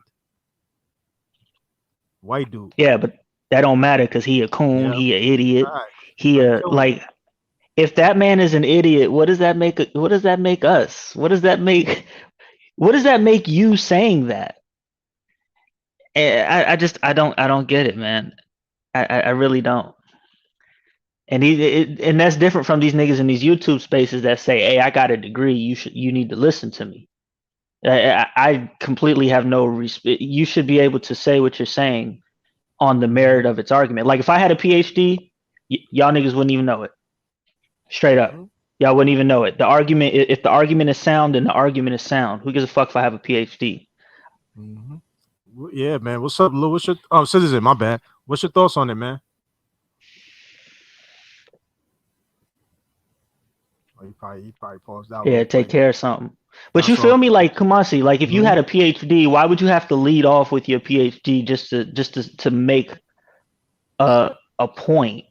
If your point makes sense, then your point makes sense. If anything, you should blow everybody out the water. But oftentimes that's not the case. Like these motherfuckers with degrees on YouTube, they don't know how to argue. They don't know how to debate. Because they used to hearing it from other people when they try to debate, but they didn't know that the reason why I brought up the degree with them was because like there are certain universities and there are certain distinctions that if they have it, you really can't really talk unless you have hard, concrete evidence. So right. Relate that to out here to us that they think we don't have education, we don't know our facts, and now they turn it on us. That's my opinion on it. Right. Yeah, I mean, people with degrees be wrong all the time. If you follow the history of some of the biggest tragedies that have happened and atrocities in the nation in history, there's oftentimes a motherfucker with a degree in the middle of that. There's oftentimes an intellectual in the epicenter of that whole thing. Let me ask you a quick question. With the affirmative action, do you think that I'll put this even on the Africans and the Caribbeans, with affirmative action in the United States, do you think that the degree matters if you're melanated because of the affirmative action with the lowering of the SAT, the degree kind of thing? Does it really matter when you bring that up in the conversation? No, I don't think it. Let me see. I'm sorry, I just got back. What was the question, Kamasi? Ask Lou that question. I'm a little fuzzy because I want to say no, but at the same time, because education has been dumbed down, and especially being in with going through the pandemic and stuff, if you have the skills, they'll hire you, bro. That's the point blank. Period. They care less about your degrees and they care more about your experience.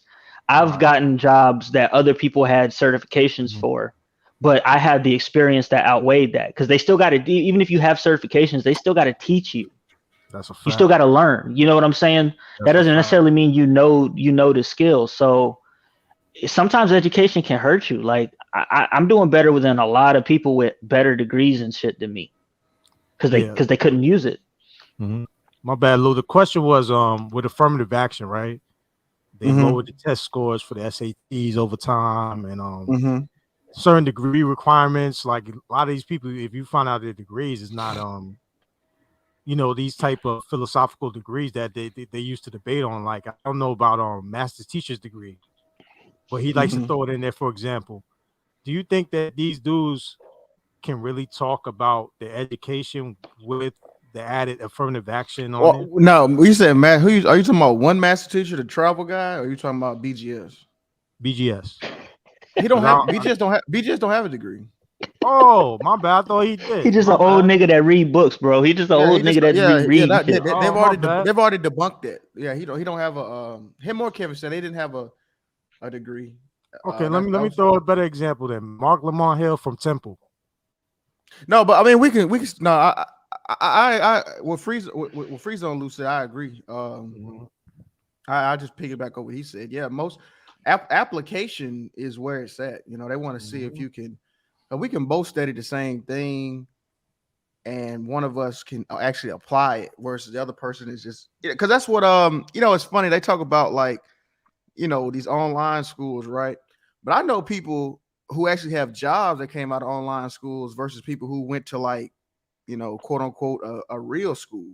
Mm-hmm. You know what Yep, I'm that's a saying? Like for sure, man. yeah, like Mhm. because a lot of military. I know a lot of military people. And they go to like online schools and stuff like that, and then they got jobs and no student loan debt, and they just stacking. But you let Mhm. YouTube niggas tell it, you got to go to Georgia Tech and all this other shit.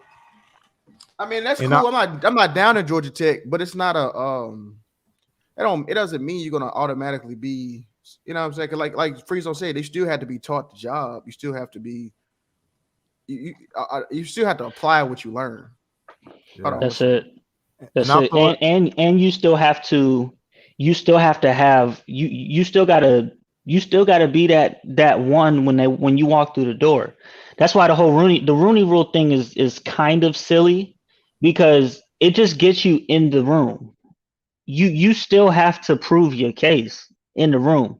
And I think with Mike Tomlin, like Mike, no, I'm sorry, not Mike Tomlin. Black dude, Pittsburgh Steelers. Help me out. Tomlinson. Thompson. Um, Say it again. What's you said Thompson? That's the name of the coach, I Mike believe Tomlin. so. Mike Mike Tomlin. Tomlin. Thank you, sir. Yeah. Okay. To my understanding, he went in under the Rooney Rule, and they had already considered somebody else. But he proved his case so well that you know what, we had somebody, but fuck that. When do you start? Can you start on Monday? And that's really what it boils down to. Like you can have all of these things that get you in the room, but if you garbage once you get in the room, it doesn't matter. It does Yeah. not matter. Yep. So it's all silliness. Now I mean there are certain things that you must have a degree for, like if you're a surgeon, yeah, have the paper, have those, have your shit in order. If you're a lawyer, it makes sense. If you're an architect, all right, cool. But most jobs, most careers, especially in this day and time, if you can do the job, they'll hire you. Mm-hmm. And here's the thing about I'll take to the music thing. Puffy Combs never graduated from Howard. He had to be an intern. He Mm-hmm. then gets his own label and he hires his boss to work for him. Jay-Z's another one. I don't know if he graduated, if he even went to college, but Jay-Z became an A&R. As a type executive. Jim Jones is now A&R. Like these dudes are not educated, but they had the experience, so they didn't need the education. They just need the experience. Right. Mm-hmm. Yeah, experience trumps that. Experience trumps education now. You can speak for a different time. Like my dad still sometimes, hey man, go to school, get your education. It's like, Dad, I'm getting an education without going to school. Those aren't the times anymore. They're just not. Mm-hmm. That's why I agree with And the old people right there. Good point. you know what I'm saying? And I mean, salute to him. I know he means well, but it's just the concept of what education is completely different now. Especially since tech is the big thing. Like if you know how to do tech, it don't matter what your degree is in Mm-hmm. at all. Mm-hmm. And here's the thing about when the old people mention tech, the VCR was their tech at the time.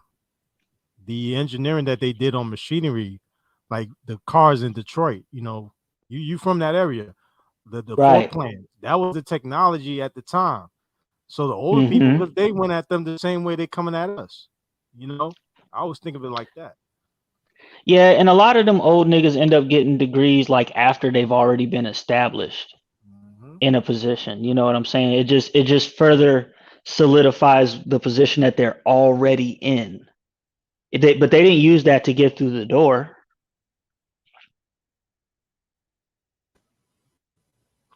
And like, all right, we mentioned the high value thing earlier. Dudes who are probably project managers at Walmart are making 6 figures. And you barely got to they just got to do the inventory and paperwork, and that's it. Amazon probably district managers making well over 6 figures. Like, it's not, there's so many paths to making 6 figures right now.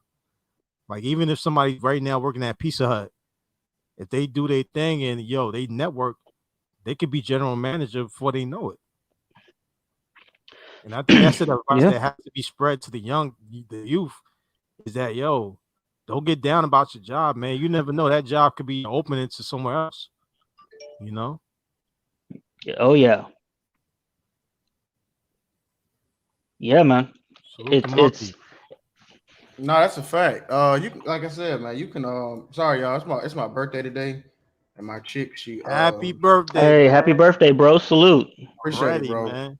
Yeah, she decorating and doing all this stuff, and man, my dude, you 21 right now. You're a young dude, man.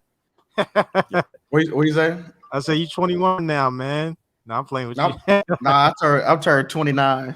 Okay, 29. That's what's up. Yeah, my cousin, he's same age as you, man. Yeah, 93. 93, man. Yeah, 93. That's a crazy year, man.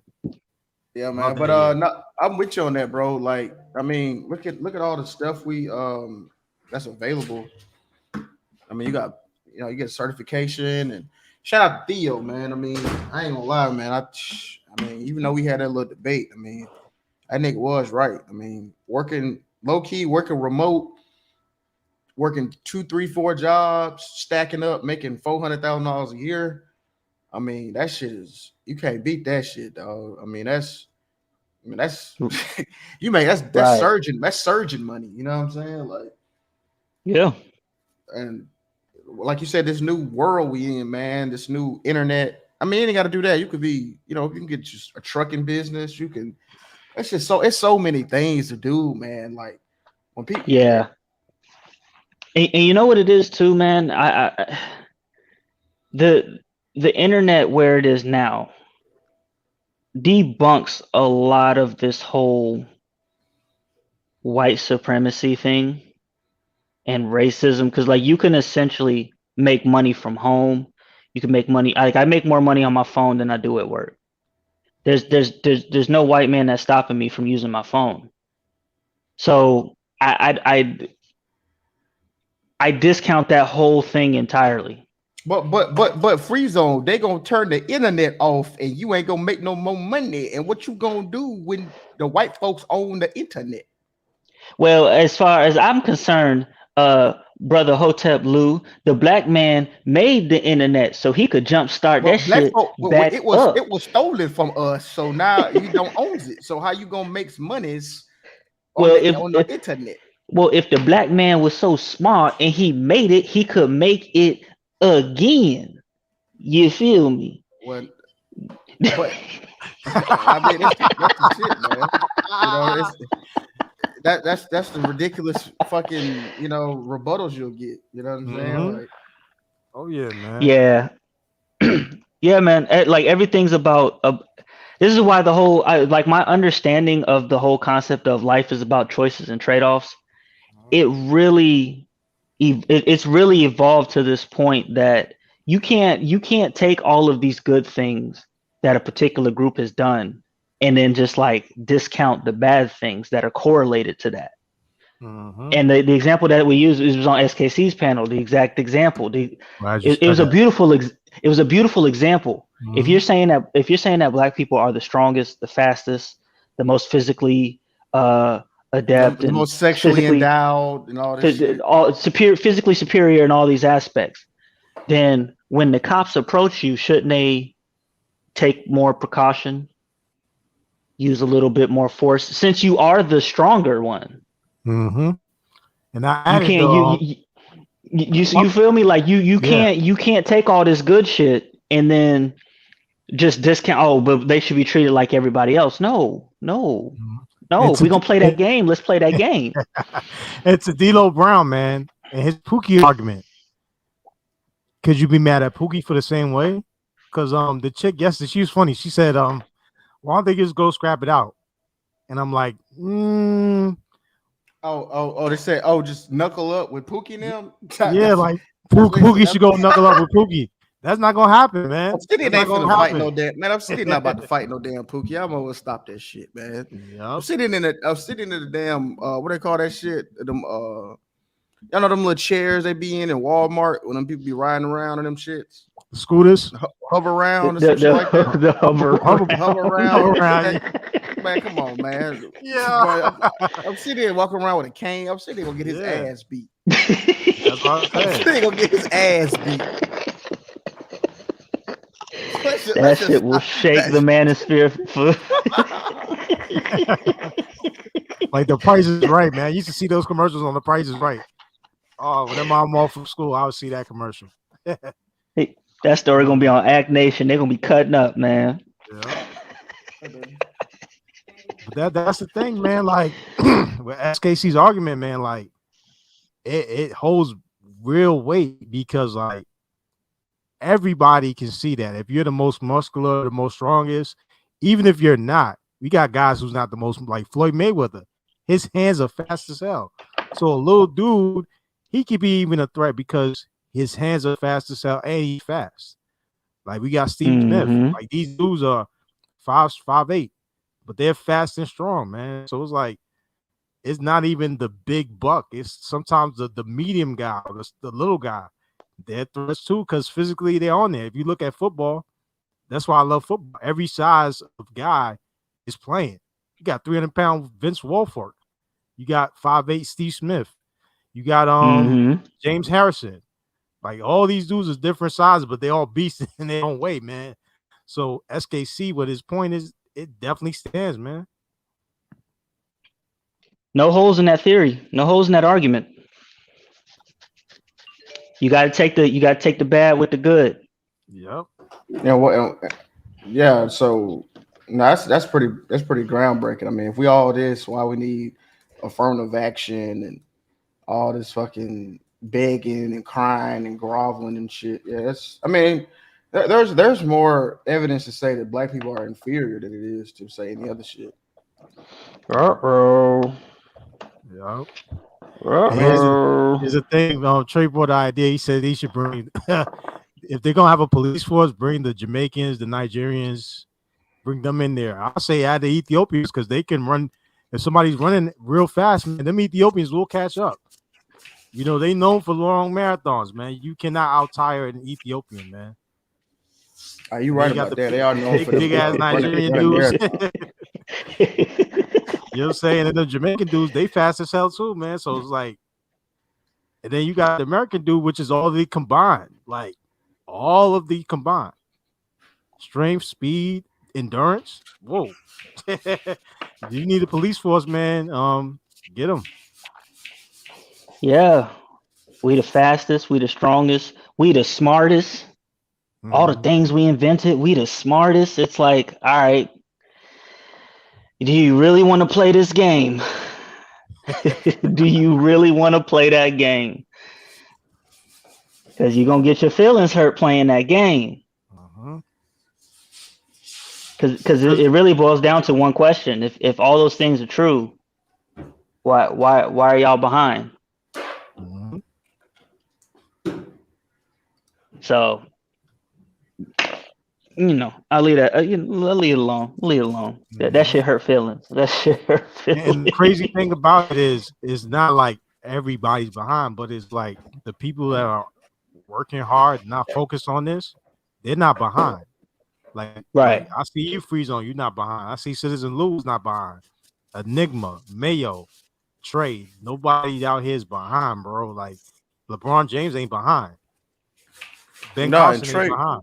And Trey made a good point. It's like when you can acknowledge that and have a honest conversation, a normal conversation with white people and other races or other groups, you're a coon. Being able to have a normal conversation, a non-emotional argument makes you a coon. That's why this Yeah. whole shit is done. That's why one of my favorite people is Daryl Davis, the musician that through conversation disbanded the KKK. Just having a couple sit downs with him and talking, and they grew to understand that they actually had a lot more in common than they did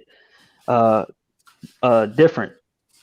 And it got to the point where like he has KKK robes in his closet, and niggas was calling him coons and yeah, dirty nigga and all this other shit. But the like you feel me? Like you gotta have the conversation. It was funny when Dave Chappelle did it though. You know what I'm saying? That's the crazy part. Like you mentioned that gentleman, but it was funny when Dave Chappelle did it. It was wild. Yeah, Mayo hitting it right on the head, man. Right. He said P Loco said he made him lay the hoods down. Yeah, bro. Yeah, the Communitah is like a retarded kid that drew it with a padded helmet on. Yeah, that's a fact. Man. It's like everyone else is miles away. Yeah, that's a fact. That's what it's like talking to these motherfuckers, man. It's like you know, all this fucking. Yo, that dude from the KKK said about Daryl Davis. He said to his white constituents, he said, "Man, I got more respect for this white nigga than any of y'all combined." Who said that? The I forgot the grandmaster that he had the conversation with. They did a whole documentary about it. Let me see. Wait, who said they got more? So Daryl Davis is a black musician. He's credited for converting Ku Klux Klan members. And I forgot the name of the grandmaster he had the conversation with. It started off hostile and stuff. They met in a hotel room. Both of them had security and all this stuff. It was hostile. But they eventually started talking, and a lot of that stuff calmed down, and they actually eventually became friends, to the point that the grandmaster said at one of his meetings, because Daryl Davis used to actually go to the meetings. He used to just sit there at the meetings.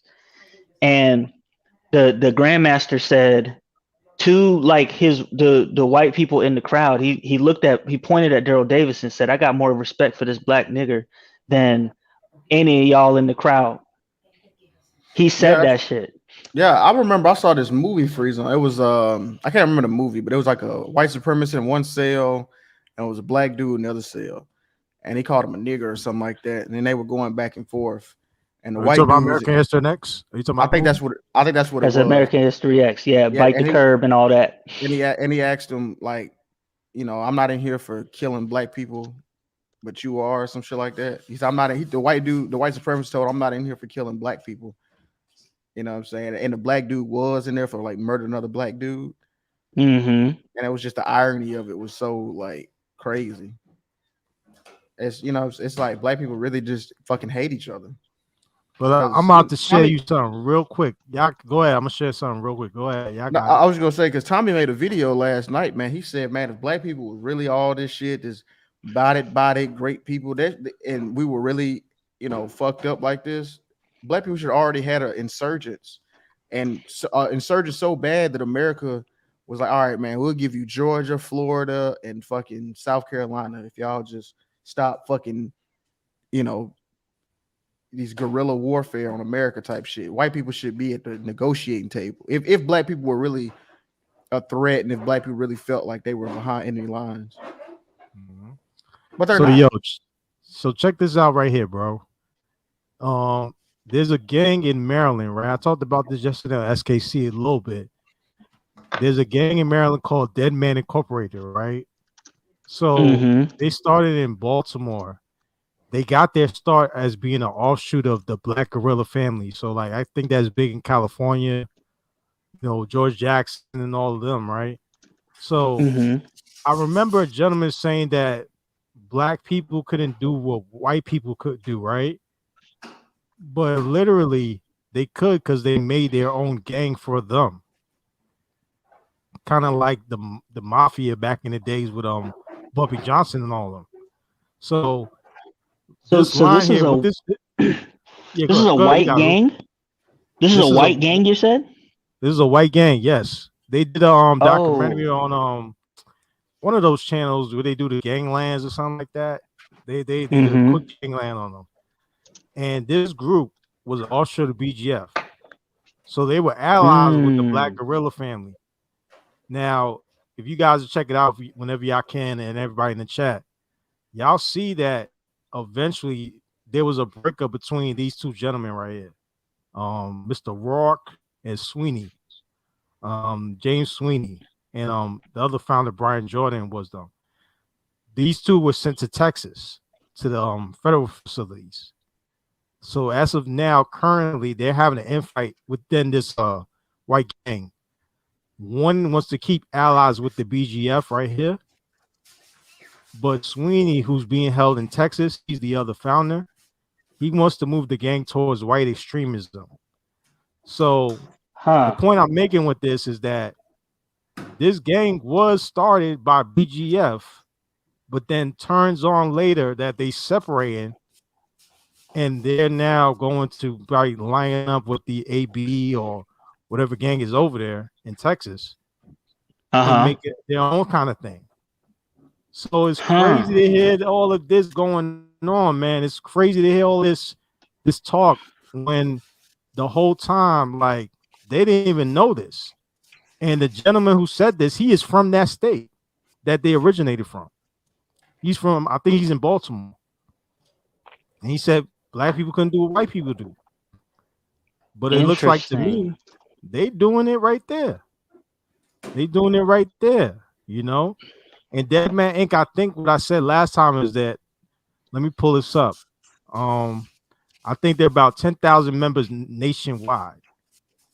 So I don't know, compared to the AB, I don't know how much that is, but if they're going by the white gang members, I would say that's probably number 2, number 3 in terms of numbers. So it's wild to hear this talk, man, and you know that they always said like they can't build white people because like that's not the case. BGF is proof of that. How can Pookie work with them and make their own thing? You know what they claim is Pookie, because BGF is tearing up Baltimore. But I don't get it. What you guys think? Interesting. What you guys think, man? What you guys think? Yo, we gotta, you know, I do my weekend watch, man. We gotta watch this. There's a documentary about it or something? Or Gangland. Gangland? Gangland. I don't know. Maybe it's on YouTube or something like that. You know, the Gangland does like these different types of gangs. They have one on them. Mm-hmm. And at least in the Baltimore area, Maryland, like that's the biggest gang out here. Like in terms of that. And he knows that. Faulkner knows that. I'll say his name. Faulkner knows that because if he's a cop, he knows about DMI and he knows about BGF. But he will never bring that up in terms of his commentary. Right, right. Yeah, and you know what's funny, man? It's like people who have this pro-black, pro-white, like it's funny how like you know they talk about the we was king. That shit's stupid, right? But when white people try to live off of the laurels of other white people, it's kind of whack too. Like I don't, you know what I'm saying? Like I kind of noticed that, like black people say, oh, you know, we built the pyramids, whatever, right? But then you have low level white people say, oh, you know, we built America, and it's like I never really understood that. Like, why is it that white people can say that they built America or whatever, and they didn't really build it? I'm talking about people today. That's a fact. Mm-hmm. You see what I'm saying? Like people today, if like a white extremist says, you know, you see how they got we was kings or like we was founders or some shit like that, right? Like they say we was The hell president. out that shit. Yeah. You know, Right, you right. know what I'm saying? It's like kind of the same ridiculous type of like mindset. Like none of these white people that y'all never been to like not I'm talking not that I like these white people say that they never been to London. They never had tea and crumpets. They don't know what Big Ben looks like. They never been to Oxford University. They don't even know. They don't like when they like. I hear a lot of dudes saying like we got stolen. We don't know where we came from.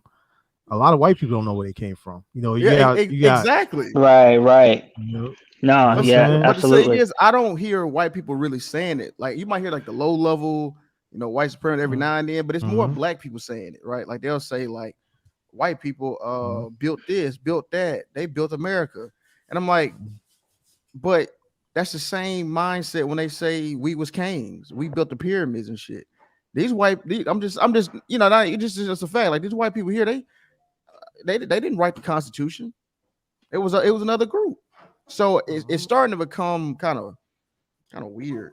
You know, I don't know. I think black people really are the true white supremacists. I think black people really believe because like I was telling y'all earlier, they act like every white person got a business and white people just were born in money and it said we was builders. we was founders. We was builders. Yeah, and that's what's crazy about dude from Baltimore, bro. South Baltimore is full of that. Yo, Lou, you from Detroit, bro? You know 8 Mile. Like they got their own hoods out there. I think Kid Rock from 8 Mile, right? Oh, Freezer, my bad. My bad. I don't know if he's from 8 Mile, but he's from Detroit. Yeah. I have heard him. I have heard that, but he from the town, and they love him there. He throw free shows there all the time. So, like him and actually him and them is cool. Like they are actually friends. And you know the M hate is funny, but we gotta I definitely gotta run these documentaries on on the weekend watch. I'm actually gonna buy this Accidental Courtesy with Daryl Davis, and we're gonna watch it. We just gonna it's like $8 on Amazon, and I'm gonna buy that bitch, and we just gonna watch it on the stream. Because the way the niggas did Daryl Davis was I mean, it's to be expected. Y'all know y'all know what it is. But you're right, Lou. You're right. Like black people are and it goes from the older to the younger, and it affects the way that they see the world. So anything that's done wrong to you is your immediate reaction is to go to black, as opposed to maybe you just an ignorant nigga. Maybe exactly. maybe yo. And I wanted to say this on the other panel with like maybe your kid just looks unkept as fuck and nobody wants to fuck with it. Yeah, like maybe you ugly. Yeah, maybe you ugly as fuck. You know what I'm saying? Like it's not always colorism. Maybe you just ugly and as fuck. Yeah, because and then even sometimes ugly people can still kind of be pleasant. You know what I'm saying? Like it's crazy. Then and there is this white. They even said it on, like I was talking about Ramil's panel earlier. I forgot, one of them said something like, you adjust your image, do better, kind of this stuff. And one of them was like, so basically you want us to be white. And I had to go to the comment. I was like, yo, what is wrong? What's so bad about being white? Like, what's wrong with that? Yeah, and then I don't know if you remember that panel we had. Hey, Brooker, how long you gonna be on, Kamasi? Yo, whenever, man. Y'all got it, man. I'll just dip in and out. Y'all got it. I go. Give me like, I'm gonna be back in like 10 minutes. I gotta go get some stuff. Oh yeah, do your thing. I want to say this real quick too. I remember I had that panel. I was at. We're talking about, like, remember that y'all remember that corporate America panel I had? And Buddy was on there talking about some Asians move like white people. Like, what the fuck does that mean? They move like white people. Like, so they move. They can behave and make good grades and go to college and get certifications and degrees. Is that moving like white people? See what I'm saying? This is dumb. Yeah, because if you want to talk the numbers, statistics, they technically out white people. If you want to use that logic. But it is what it is. It's whatever. There's just certain things that you have to do to succeed, and other cultures do those certain things better. I don't. If you can't acknowledge that, then you don't even have the stomach to face those problems head on. Like, what the fuck?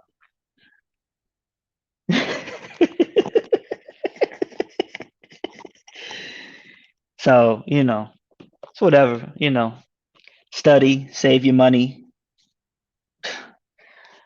invest with your family, have a family. I don't know, whatever.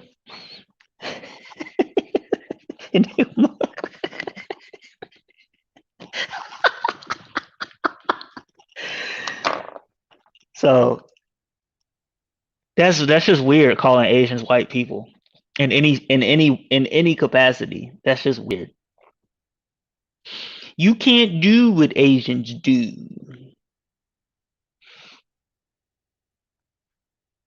My man Enigma said the power of white compels thee. P Loco.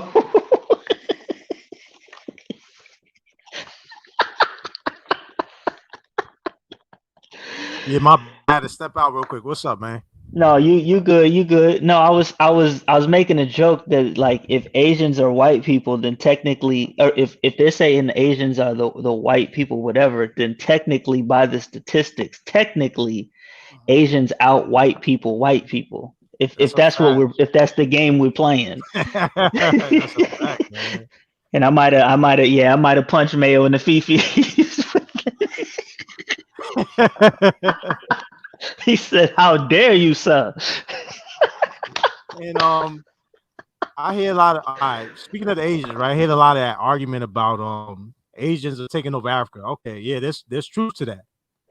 But the thing about it, in your own hood, the nail salons in your Chinese stores, and even in some cases, grocery stores, and in New York, property are ran by the Asians. I know in New York, the Koreans own a lot of property, and now the Right. Chinese are opening a lot of property. So it's like people are talking about like, yeah, that's a fact.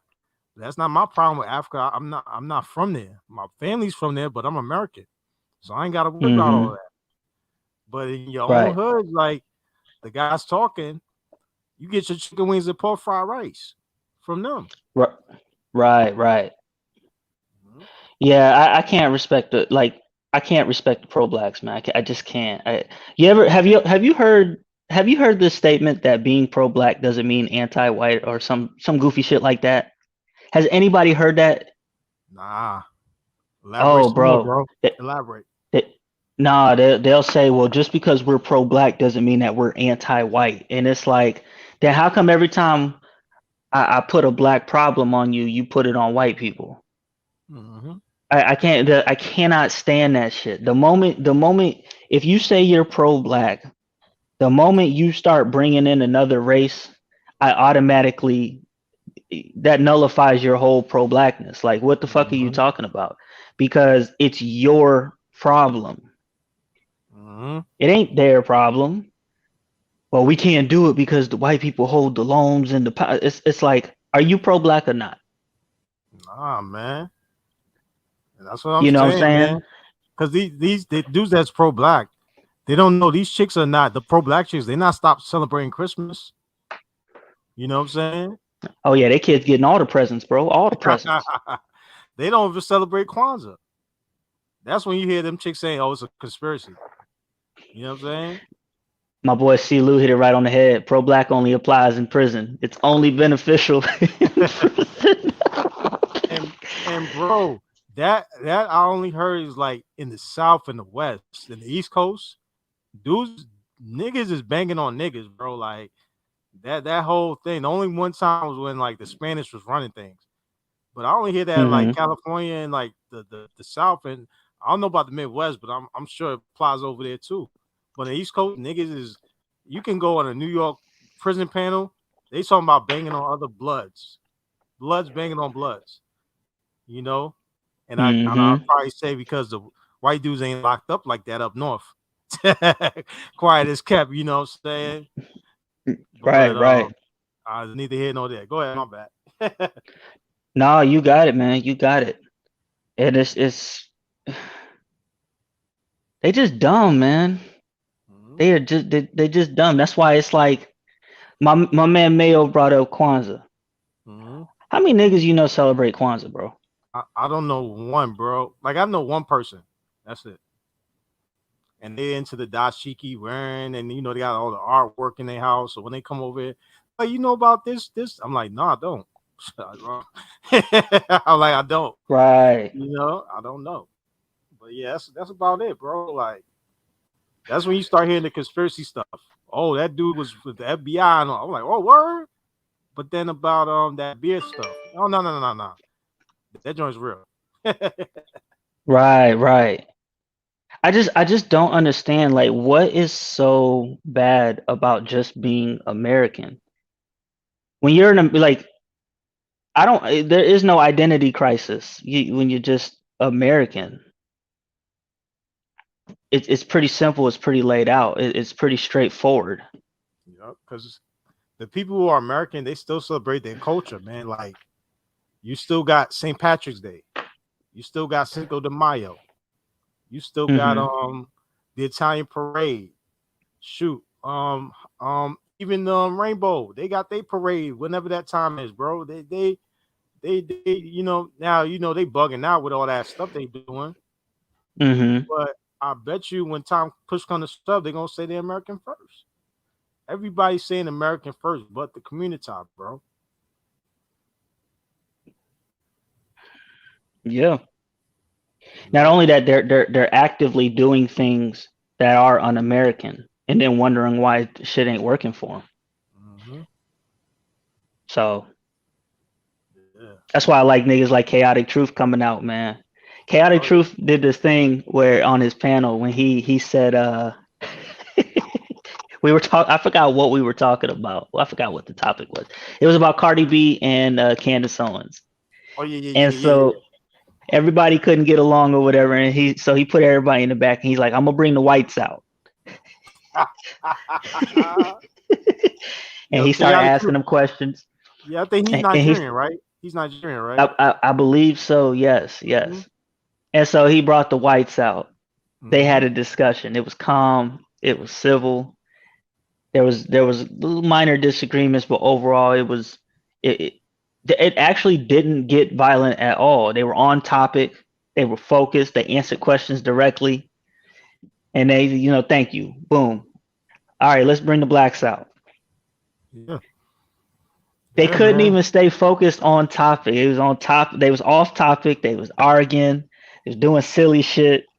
Like, and this is, and I'm glad that he did that because he just proved the point. He drove that point home. Mm-hmm. Like, niggas don't know how to act. There were a couple of us like, man, why you got us over here with these niggas, man? Nah, for sure, man, for sure, bro. You've been out, you've been to the club, man. Yo, you go to a bar that's like everybody's there of different ethnicities and races, right? And Hmm. it's mad chill. But the minute you go to like, unless it's like an older club, like even the older clubs, sometimes you get it could go wrong. But like I've been to like the hood clubs, like where everybody's going to, bro. You scared for your life sometimes, man. I stopped Right, going to right. them. I stopped going to them because I was like, nah, I can't do that. You getting checked, and Yeah, then you still got to worry about getting shot. yeah, bro. You walk in there. There's violent music. Everybody's yelling at each other. Yep. Smell like mid all Yep. through the club. Smells like mid because ain't Mm-hmm. nobody because they didn't contact. Like me. I'm gonna be real with you. All the people who had the good, even the black people I bought weed from. Don't go there. Guess who they got it from, man? Yep. Guess who they got it from? Mm-hmm. That's So quiet as kept. Why today in the hood you probably could get a better pack because like gentrification helped out with that a lot. Quiet as kept though. right. Mm-hmm. That's why, like, when they say integration was the worst thing that could. All right, all right. Ask Jackie Robinson. Ask Jackie Robinson, man. He'll tell you. It's like, all right, yeah, bro. Like Jackie said, look, I tried to do the Negro baseball thing, and them niggas was jipping me out my bread. Mm-hmm. So I went to the white folks. Mm-hmm. Now they gave me hell, but they paid me. Mm-hmm. I worked That's a my way up, and then they respected me. that's a fact. That's a fact. And let me ask you a question, man. If you want to stay segregated, how can you prove you're the best? That's true. That's true. Mm-hmm. Yo, Mayo, I found this document the other day. This documentary. It's like a short little. I think it's a short video, but it's broken into different parts about white people inbreeding. Oh my God, I, bro. mhm. Bro. I heard I got the tea and crumpet royalties like that. The quiet is kept. yeah, man. I may have to run a panel with that on there, man. There's a family called the Whitakers that did a lot of inbreeding. They all look crazy. Man, All those of them, man. guys. But yo, you got that in the hood too, though, man. Quiet is kept, man. Nobody want to talk about that. In the hood, you got that. And these other parts of the diaspora, that quiet is kept, you got that too. These when you see these commercials 2 o'clock in the morning, they looking crazy. That's not just for any reason, bro.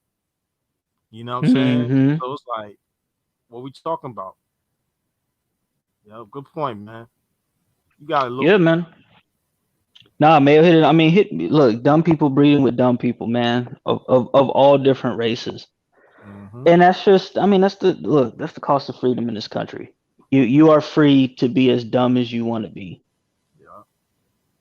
Yeah. And it's to the point where, like, I don't know if you've been in some of these circles where they're talking about the only logical thing is to restrict people's freedoms. It's like, yeah, I've seen it. all right, all right.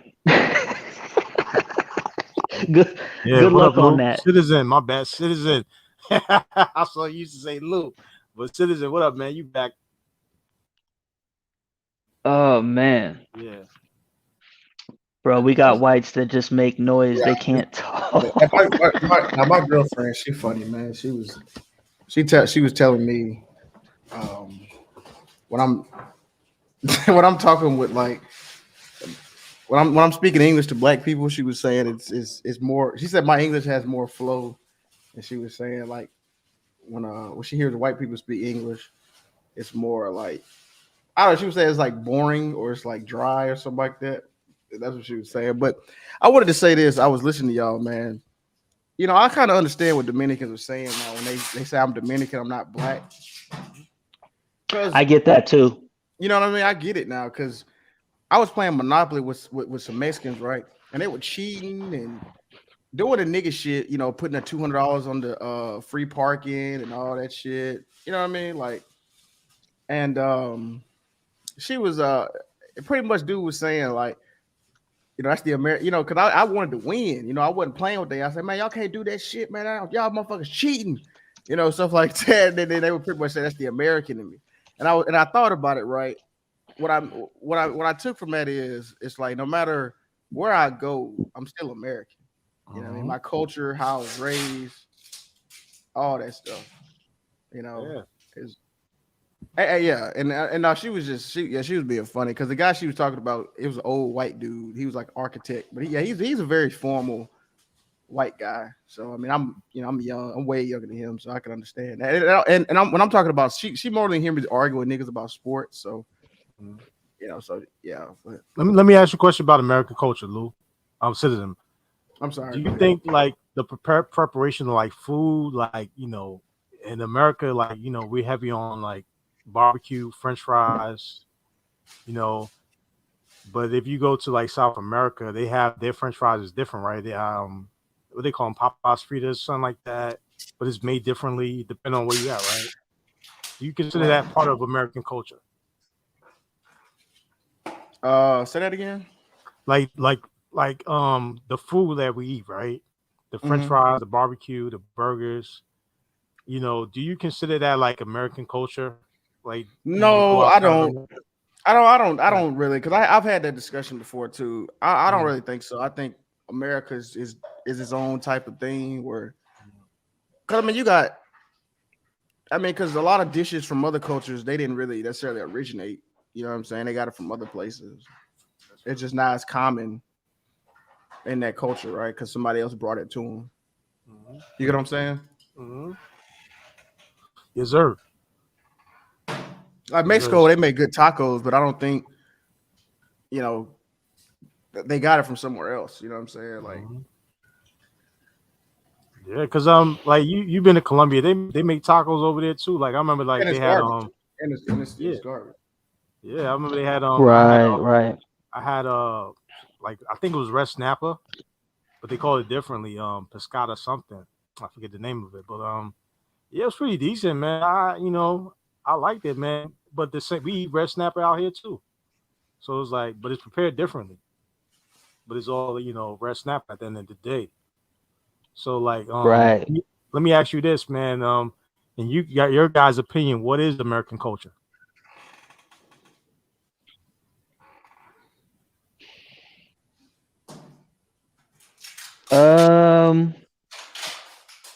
It's a good question.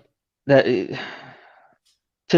to me, It's it's as simple as just the things that it's an idea of freedom. it's more, yeah, like it's more, it's a set of common values that bring us all together, even though we all do things differently.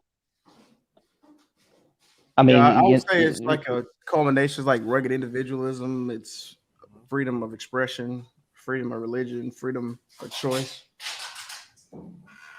yeah, like I can't really point at, because America is amalgamation of different cultures. I can't really say that there's a specific thing that we do, or like I can't think of, like, when we say American food, I all those foods that I can think of are come from somewhere else. Shit, we got American missiles. We got those. We definitely got those. And so there's this weird superiority about America too, that I rock with, but at the same time it kind of has some flaws, Yeah, it because does. when they talk about history, they act like history started with the United States. Yes. So That's a like good point.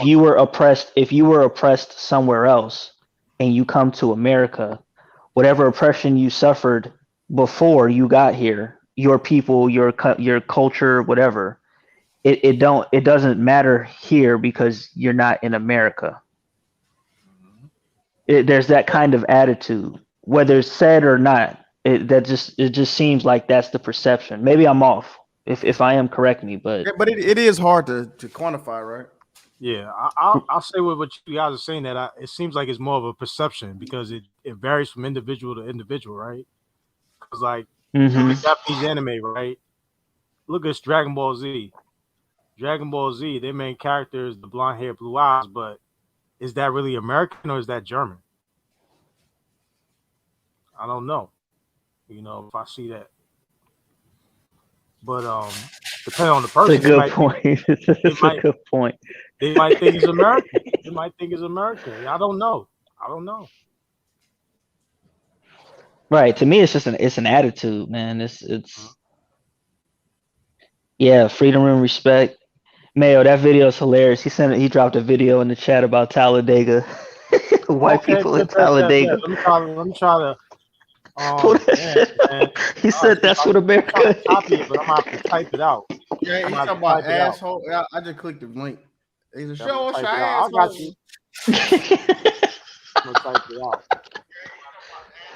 Yo, man, Let me see. I Mail's my guy, man. That's my guy right there. Ape gang, man. But you know what though? Like, I know a lot of people don't really want to talk about it, but we're kind of in this new global world. This global. I mean, it's. I'm starting to think that a lot of people who kind of push back against it are kind of people who feel like they can't really compete in a global economy, Mm-hmm. which is most Negroes. I mean, let's just keep it real. Yeah. A lot of Yeah. white people too. A lot of Americans really aren't really ready for a globalized economy. Hey, I dropped it in the back, bro. That All link. right, bet. Let me I But think I got it. yeah, a I lot was of able people to ain't built copy for it. that, man. Mhm. It's And it's not that hard. That's just crazy. It's like, you just gotta kind of. I mean, All it's right, coming bro. regardless if people want it or not. Mm-hmm. And my And thing then is too is like I go to other places mhm. and I'm always gonna be an American. I still, my Fair use, upbringing. y'all. Fair use, y'all. But I'm gonna pause. Go ahead, Lou. I'm gonna pause it real quick. Do your thing. My bad for interrupting. Go ahead. Are you good? I was, yeah. I don't Silly. have My nothing to bad. say. Nah, you good? Go ahead, play. Go ahead, play it, bro. All right. Mayo Monkey.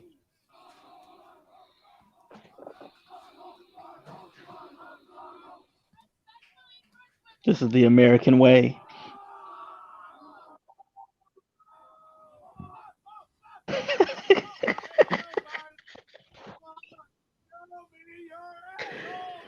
This sounds like a Southern wrestling promo. Sound like Dick Murdoch. Let me play the full screen. Hold on, I got you. Brandon, you told me you were gonna kind of hang back those first two stages and just nobody has a weird fucking butt off. Nobody has a weird butt off. Nobody has a weird butt off. He's got a drink out of his shoe. I'm gonna pause it real quick though. Going to college, man, in the PW, I did see there's a lot of white dudes. Y'all be saying some wild mo jokes, bro. Y'all be saying some wild mo jokes. A weird butthole, but let it play. Hey, Mayo and them What's up, saying man? they can't hear it. They can't hear it. Oh, let me pull up the volume. My bad. Let me pull up the volume. My bad. Because I think it's low. All right, let me know if y'all can hear it. Put a 1. Oh, damn. What the fuck? That make you feel? It makes me feel disgusting because it tastes like feet. Where are you from, fucking Barstool? No. Have you ever fucking experienced Talladega like this before? Yeah. Yeah? Yeah. All right. I got the Obama internet. Yeah. Well, you're fucking pussy. Because this is fucking Talladega.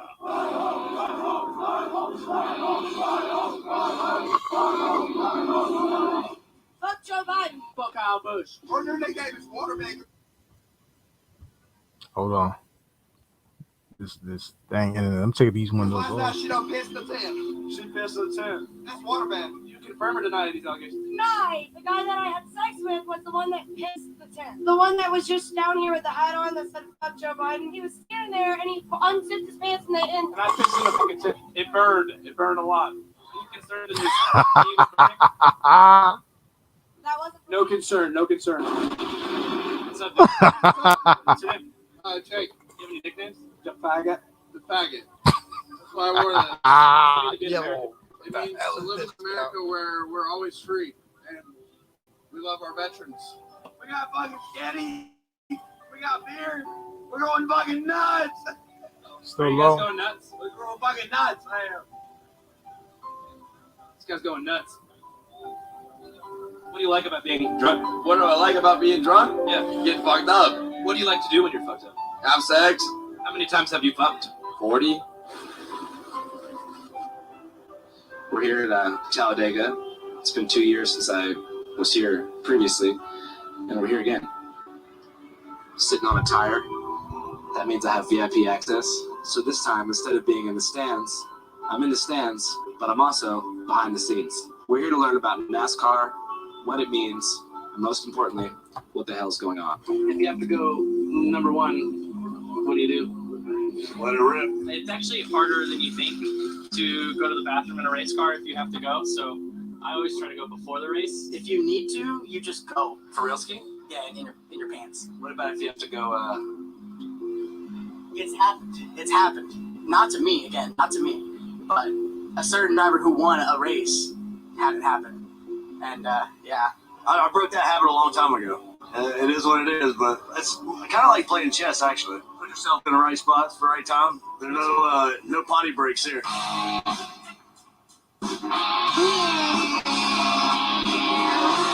So we've been banned from the press area due to our lines of questioning regarding urination. Like cars? Huh? Love them. How can we be so sure about that? Huh? How can we be so sure about that? Because I like to go fast. What's the fastest you ever gone? 100 plus? 100 plus what? 100 plus miles an hour. 100 plus what? 100 plus 2 equals 102? That's what the fuck we do. Breaking news. Breaking news. You're watching Channel 5. With Andrew Callahan. So how would you describe Talladega for someone who's never been here? Rowdy, wild, traditional, American, super American. Lots of beer getting destroyed. Speed, history, liquor. People like to have a good time, like to smell gas and oil. Excessive drinking. Let's be. That's a big one right there. It's definitely different than Talladega Nights, how they portray it. A lot of the dudes here are very professional and on their P's and Q's. There's a person driving every one of these race cars. I mean, there's one of them. There's Landon over there. I mean, your car is what gets you to the front. I mean, that's what gets you in the top 5. But I do think that it takes the driver to win. You just double check all your safety equipment and fuck Joe Biden, spinner butthole, fuck Joe Biden, fuck him. Old man knows about Biden. Old man does. Fuck Joe Biden. I'm a Vietnam vet. We fight for this fucking country, yo. Bring back our hill. Leave no baby high. Fuck Kyle Busch! Where's that fucker Kyle Busch? Where's that fucker at? That moves Kyle Busch all the way up the racetrack. So why do people hate Kyle Busch so much? All right, so first of all, Southern sport, right? I mean, obviously, redneck sport, yada yada yada. NASCAR fans have always like hated the Yankees, right? Not like the baseball team, but like people up north, you know. Kyle Busch said that he liked Daytona better than Talladega, so if you're from around here, then you gotta fucking hate Kyle Busch. Fuck Kyle Busch. He has a brother named Kurt Busch who also used to get booed like fucking crazy, but they're from Las Vegas, Nevada. 33. And they're both, especially when they were younger, shitheads, dude. Kyle Busch and Joey Logano are in a fist fight. Kyle Busch walked over and threw a haymaker. Chaos down here on pit road. My pit crew did absolutely nothing to help me out tonight. My truck drove like, and these splitters are absolutely horrendous. They're great drivers, okay, winners, but they're very polarizing. I love Kyle Busch. He says it like it is. He has no filter. He's a crybaby. He's always talking shit about his car, and it ain't never about it. It's never his fault. Fuck him. He ain't a driver. Kyle Busch is the winner. What's so much hate for Kyle Busch here? It's the same reason everybody hates Nickelback. Because the internet says so. Talk your shit. Talk your shit. Fuck Kyle Busch. Fuck Kyle Busch. Fuck Kyle Busch. I'm a marketing manager, and I love these fucking kids right here. Show me your butthole. The marketing manager. Yo, let me pause it right there real quick. That dude was an educated lame, and he's hanging out with the Pookies, no problem, though. If y'all there, y'all hear me? Yep. Free zone? Oh, man, my dang desktop. Can you hear me? Yeah, I hear you. Well, we Yeah, good. Well, yeah, who was the educated like? the dude, he said he's a marketing manager or something like that. Over there, the dude right here with the suspenders, he's chilling with their equivalent of the Pookie, the black, they say black rednecks and all this, right? These are the rednecks right here. He's chilling it with no problem. So Right. what's going on over here? I'm gonna let it rock though. You got it. Hold on 1 second. Boom. What are the principles of One Marketing 101? We want to reach the consumer. We want to get to know them. Demographic research. Product. Strategic advertisement. He's ripping it. We're going fucking nuts. Hell yeah. Well, show me your butthole. Show my butthole. You show your butthole. Can't do it anymore. Butthole cheeks. That's what we want. Oh, love it. Pause. Oh man. It finally happened. After days of deliberation, discussion, and countless requests, a rectum was finally revealed. Isn't this supposed to be a fucking ad for Cash App? How are we going to bridge to the Cash App ad read? Did anybody mention Cash App during the course of our filming at Talladega? Oh yeah, that one kid, he said he'd Cash App me $50 if I shotgunned a beer and then shouted out his frat right after.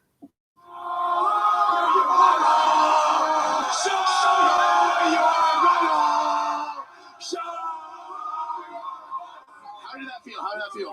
Tough. It's tough. It's a lot of carbonation. A lot of carbonation. Rushing Mackay. Man. Yo, my man's chilling there, no problem. Yo, salute Mayo Monkey, salute and Citizen Lou, salute to y'all in the Cash Apps, man, for sure, man, for sure. But man, yo, did y'all see that? My little homie over there. Yeah, man. Yeah. He's I wouldn't go to I would probably hit Daytona. I don't even know where Talladega is, but if I were to hit a NASCAR event, it would probably be Daytona. But I don't think I'd have any problem at Talladega. I think I'd have a good fucking time. I ain't gonna front. When I was in college, these are the type of people I was chilling with. You know what I'm saying? This is yeah. This is what? I'm gonna let it rock. This I is got you. Alabama, right? This is Alabama, right? Talladega. Is it in Florida, Alabama, right? Hey, Citizen Lou? I'd have to look it up. Let me see. Okay. Talladega. Yeah, it's in Alabama. Okay, bet. We're gonna let this rock real quick. You got it, Mayo, for you. Best frat ever. These guys are sick as shit. Cash App. The best way to receive money for shotgunning a beer so long as you're 21 and older and don't plan on operating a motor vehicle. So a lot of my pals who were here earlier, a lot of them work for the government. I got a brother who works on the Iron Dome system that you see in Israel. He works on the code for that. A lot of these guys have like normal jobs working under Biden. And it's all just kind of real interesting. We all come here. This is kind of like our Hajj. I call it the Wasp Hajj, the last great Wasp Hajj. White Anglo-Saxon Protestant migration to Mecca. This is our Mecca. Hey.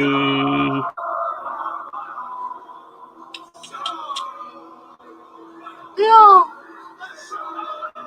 He said this is our Mecca. I think the biggest stereotypes are those stereotypes about rednecks. Run that back, bro. Run that back just a little bit. I got you. Let me see if it's right. You know, right with my man right here, man.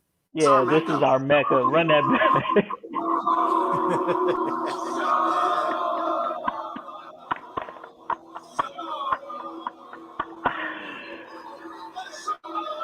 Oh shit.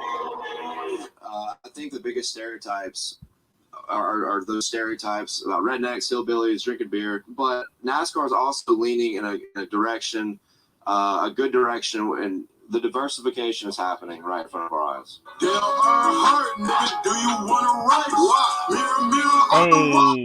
Hey, I'm getting lazy right now. I might go to Talladega, man. Let's Talladega. Let's go. So it's about an hour away from Birmingham, just so that people, because I didn't know where Talladega, Alabama was, but it's about an hour from Birmingham. Okay, bet. Yeah, run it. Riding in the fast car, yeah, bitch, I might be. Riding in the NASCAR, yeah, bitch, I might be. Sipping on Bud Light like that shit was iced tea. I made a song called Dale Earnhardt. One thing led to another, man, and now. Hold up, I gotta get to his name. Big baby scumbag.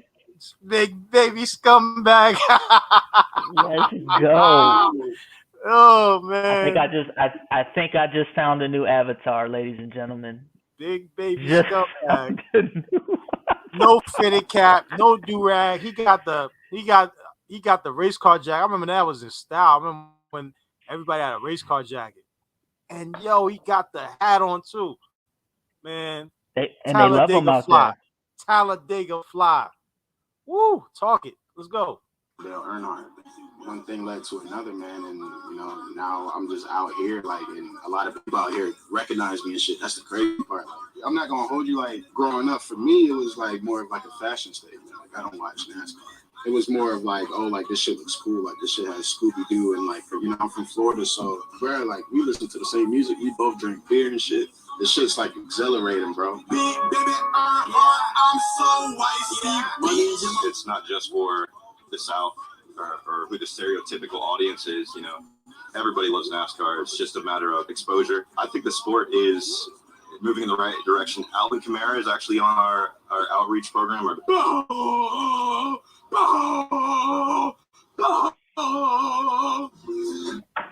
Hey, pause. Hey, man, bro. they got my man.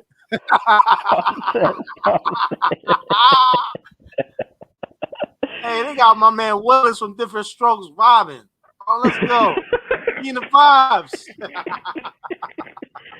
Bro, this is why I say these niggas ain't ready, bro. They not ready. Yeah. What you gonna do when your mans come out You thinking he finna walk over to your side and he roll over there? Yep. All he needs is a 6-pack, man. That's all I need is a 6-pack. Hashtag I'm not with you niggas. Uh-oh. and Look at that face. And Big Baby Scumbag ain't had the latest Pradas, Yeezys, Jordans, Air Force Ones. You know, he had a pair of New Balances. Said comfortable. All right, let it rock. Let it rock. What's on your mind right now? Oh my god, butthole for some reason. Can you describe your ideal butthole in detail? Hey, describe my butthole in detail. Your ideal butthole, not your own butthole. Lickable, you know. When you eat that shit like dehydrated dog, you know what I'm saying? Like what? Like a dehydrated dog, you know what I'm saying? I don't know what you mean. Like a dehydrated dog, like a dog that's dehydrated. You Run know, it back. Run it back. Dehydrated dog? Yeah. Hold on. This for the people, man. This for the people. Let's go. You know, when you eat that shit like dehydrated dog, you know what I'm saying? Like what? Like a dehydrated dog, you know what I'm saying? I don't know what you mean. Like a dehydrated dog, like a dog that's dehydrated. You know, a dog when he goes to his water bottle, he's so dehydrated. So A dehydrated dog? yes. So you're dead. The only reason why I came here was to see some motherfucking wiener, some pee-pee. Who the fuck has a penis right now? But everybody whip it out. Any wiener is good wiener. Any wiener is good wiener unless it's fucking a wiener. Hey, yo, if you about that P&D lifestyle, man, y'all better make y'all way to Talladega. Stop Come playing on with it. She cute too. Like, you know what? I love coochie. And they'll fuck anybody. So why the fuck is it not pee-pee? Hey, pause it. Pause. Go back. Go back. Oh, yeah, man. Yeah, You man. can't tell me they can't get it, bro.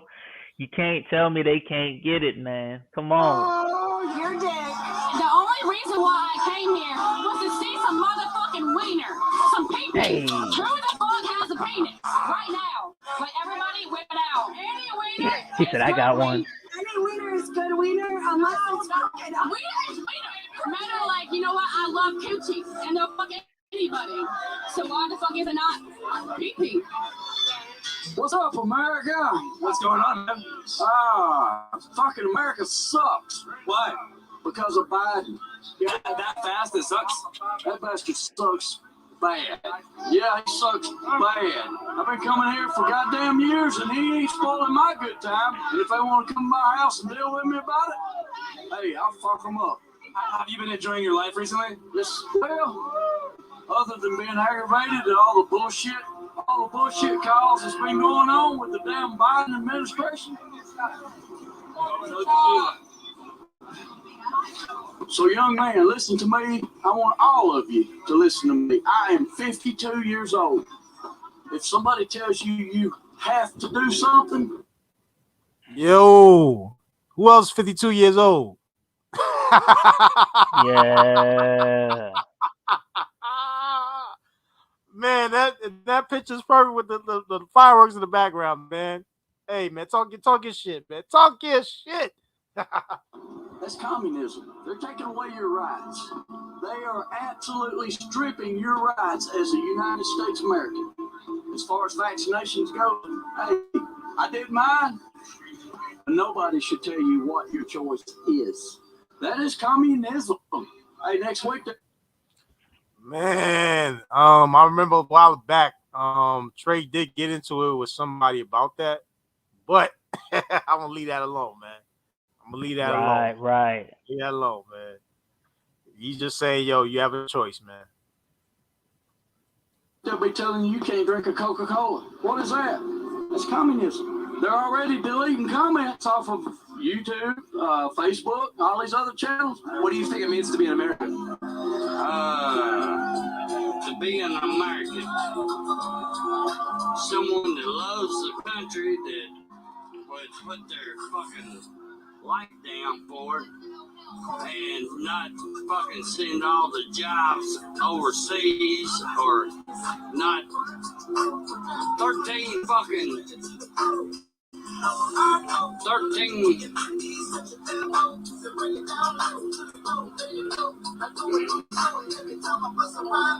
Force people say. I feel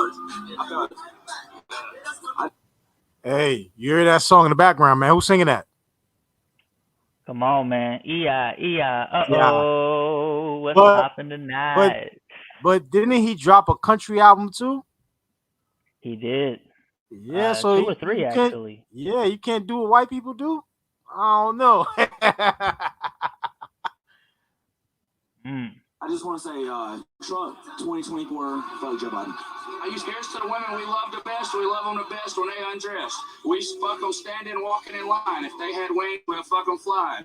And when they're dead and long forgotten, we'll dig them up and fuck them riding. If water was beer and I was a duck, I'd swim my way down and drink my way up. But water ain't beer and I ain't a duck, so we're gonna take this shot and get fucked up. Fuck Kyle Busch. Here's the honor. Here's the honor. Wait a Here's the minute. honor. Run that back. What did he say? Honor. I offered my honor, she honored my offer, and all night long I was on her and offer. Here's the honor. Roll motherfucking goddamn tide.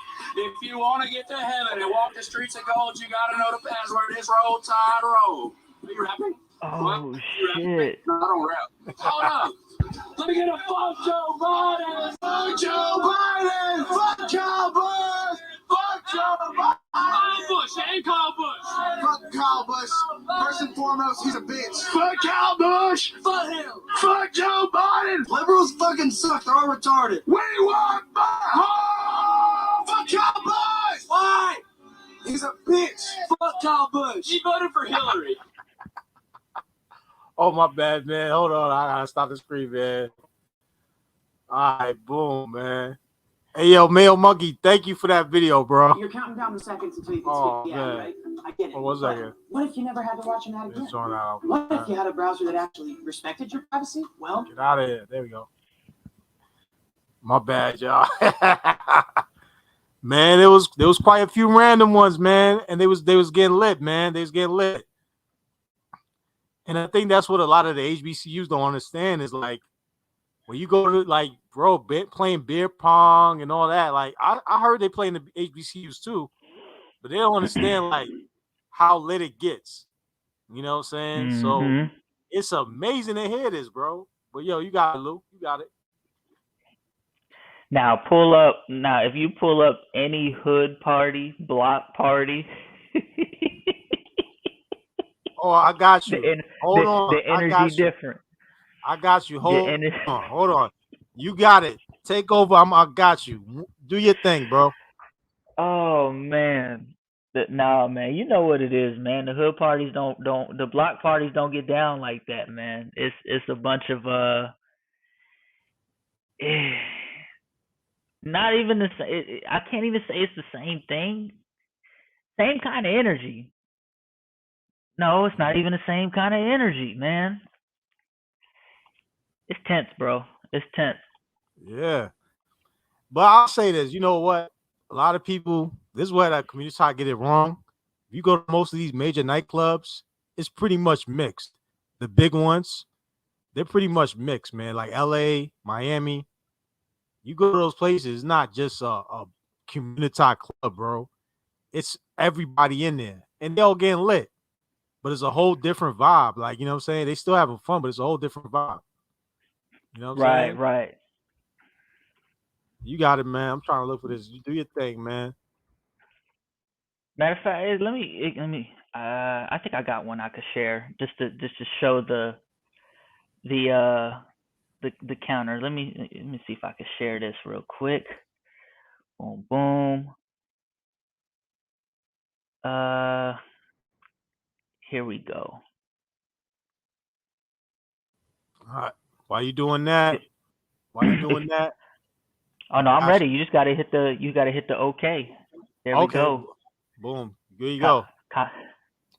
There you go. We out here. It's part 3 today. Yes, sir.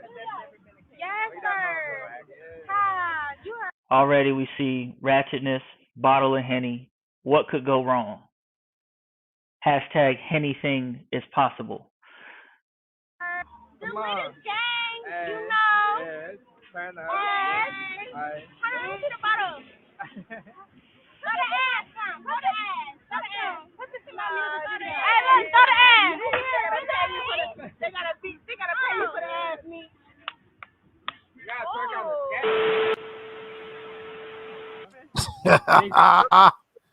Yes, sir.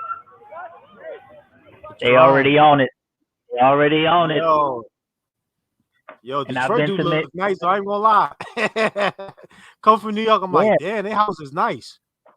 Some of them, some blocks look like this, but some blocks they don't.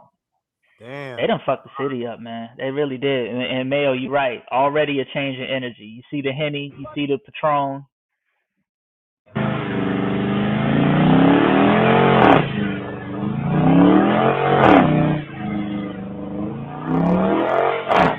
Shout out to LA. Yes, sir.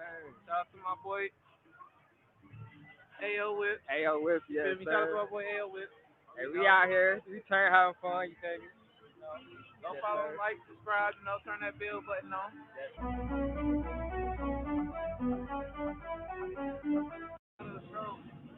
They don't fuck with the handy, they got. I will say this.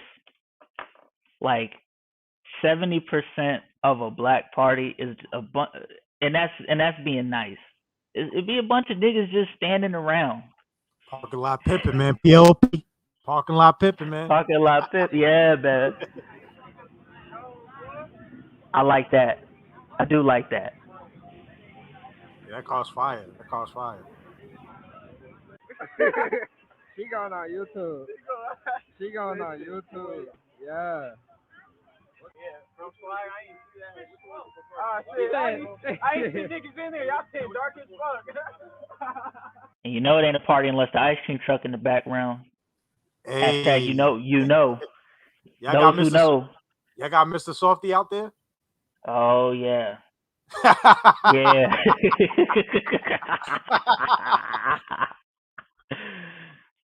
But Mr. Softy got like 10 jobs out the truck. You already know. Oh yeah. Shit, I don't know. You like sour, nigga? If you like sour, the sour one then. Sour walrus. For sure.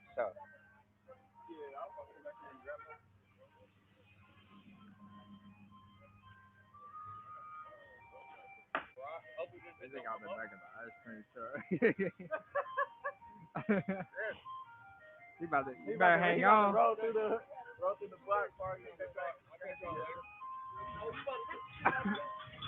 You better hang on to that motherfucker. Shit. This thing. We say you better slow that bitch down. The ice cream truck got graffiti on it. Get the F out of here.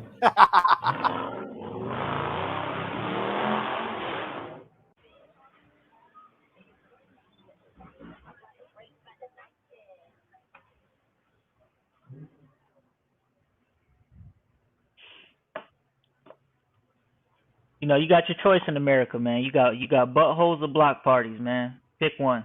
Come on, I'm just gonna talk shit. You ready? Yeah. We out here. It's part 3 today. Yes, sir. Yeah. Party 3. This is day 3, baby. Day 3. Yes, sir. Hi. You heard. It's wild. This gang, you know. Yeah, it's kind of. You know what's crazy though? My bad. You can pause it real quick. What up? Them chicks look no longer younger than 8. They look younger than 18, bro. There you They go. look wild young, bro. Yeah, man. Just on silence. Like I gotta roll with Talladega, man. I got y'all. He about to swing it. We got the moon bouncing in the background. You feel me? Just in somebody's yard and shit. Yep. This must have been the Dope Boys kid party. Mm-hmm.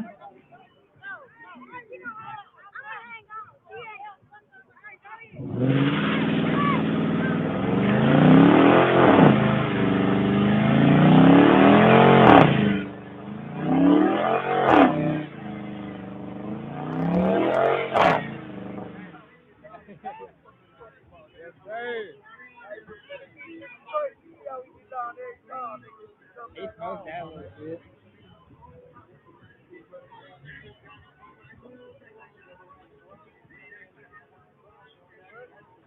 But this is how that fucking changes. They want me to swing. I said, fuck that. Yeah. This is how that spot is swinging. I don't know. You might nip that Corvette trying to swing it. You don't want to. Hit the stop sign, Queen. You need to hit the stop sign? Nigga, yeah. Oh, hell no. Well, it was a Mustang. Oh, sorry, mama, you're There's a bunch of niggas just standing around, man. Yep. Waiting for some shit to pop off. I blame Smack DVD.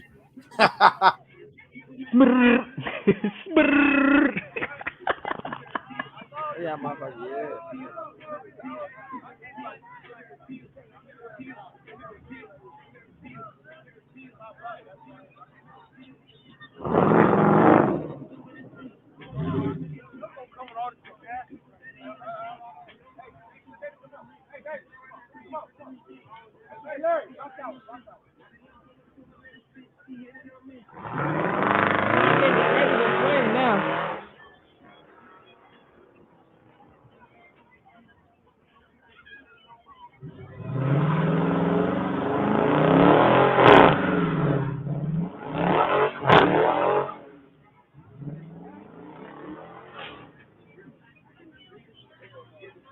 And the nigga will be on kill.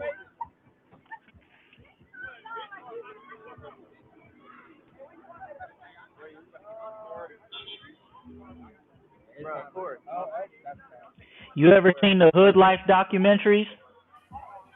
Nah, bro. I might have to check it out. Well, I see a bunch of Negroes in one area.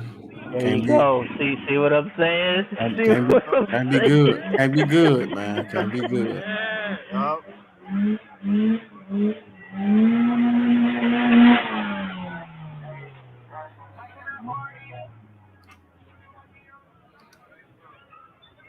They just standing around, waiting for some shit to pop. And you know who ain't too far behind.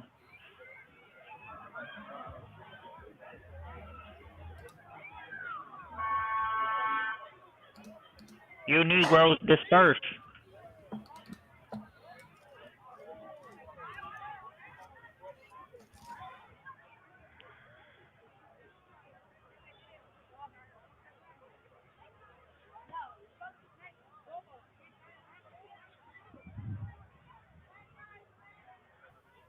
Follow my boy AO, you feel me? AO Whips, you feel me?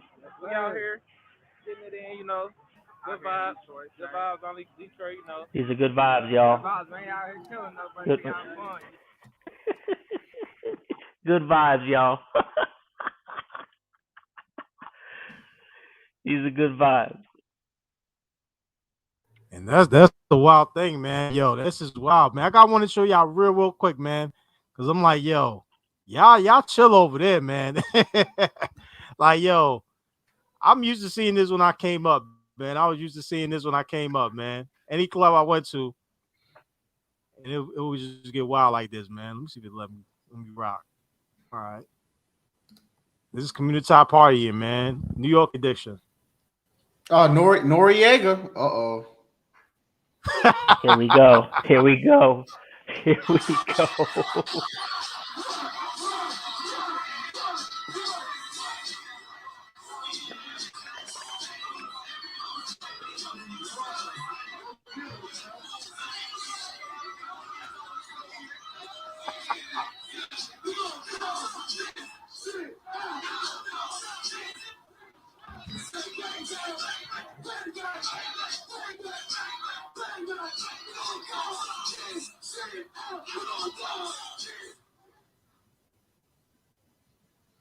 And when I left New York, I was so happy.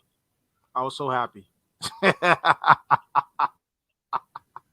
That was why, man. That was why. Eat, seat, fight, bus. Trade so honored with that, man. Mm-hmm.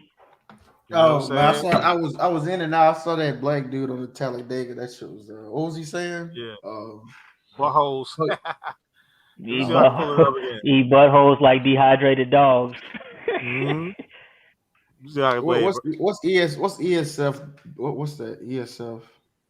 Eat, sleep, fight, bust. Bus. Oh, okay. Here, let me get you, bro. I got you. Oh yeah, that nigga, hey, Free Zone got all the damn clips. That motherfucker on his stream yard. He got all the clips in his his I saw that one. He had that SKC when he was playing that video of the niggas dancing or whatever. Yeah, man. I got him. Majors! What are the principles of what marketing 101? We want to reach the consumer. We want to get to know them. Demographic research. Product! Strategic advertisement! So, hey, Trey, you trying to take a trip, yo? Talladega, Alabama, yo. We could do it. I gotta go back to the brothers, man. I think the biggest stereotypes are those stereotypes about rednecks, hillbillies, drinking beer. But NASCAR is also leaning in a direction, a good direction, and the diversification is happening right in front of our eyes. Dale Earnhardt, nigga, do you want to race? What? Mirror, mirror on the wall, bitch, I look great. Riding in the fast car, What Dolphin is bitch, this? I might be. Riding in the NASCAR, yeah, bitch, I might be. Sipping on Bud Light like that shit was iced tea. I made a song called Dale Earnhardt. One thing led to another, man, and now I'm just out here, like, and a lot of people out here recognize me and shit. That's the crazy part. Like, I'm not gonna hold you. So he got put on from a rap song about Dale Earnhardt. Hey, that's funny. Hey, keep playing that. That's interesting. I want to. Like, growing up, for me, it was like more of like a fashion statement. Like, I don't watch NASCAR. It was more of like, oh, like this shit looks cool. Like this shit has Scooby-Doo, and like, I'm from Florida, so bro, like we listen to the same music. We both drink beer and shit. This shit's like exhilarating, bro. Big baby Earnhardt, I'm so white. It's not just for the South or who the stereotypical audience is. Everybody loves NASCAR. It's just a matter of exposure. I think the sport is moving in the right direction. Alvin Kamara is actually on our outreach program.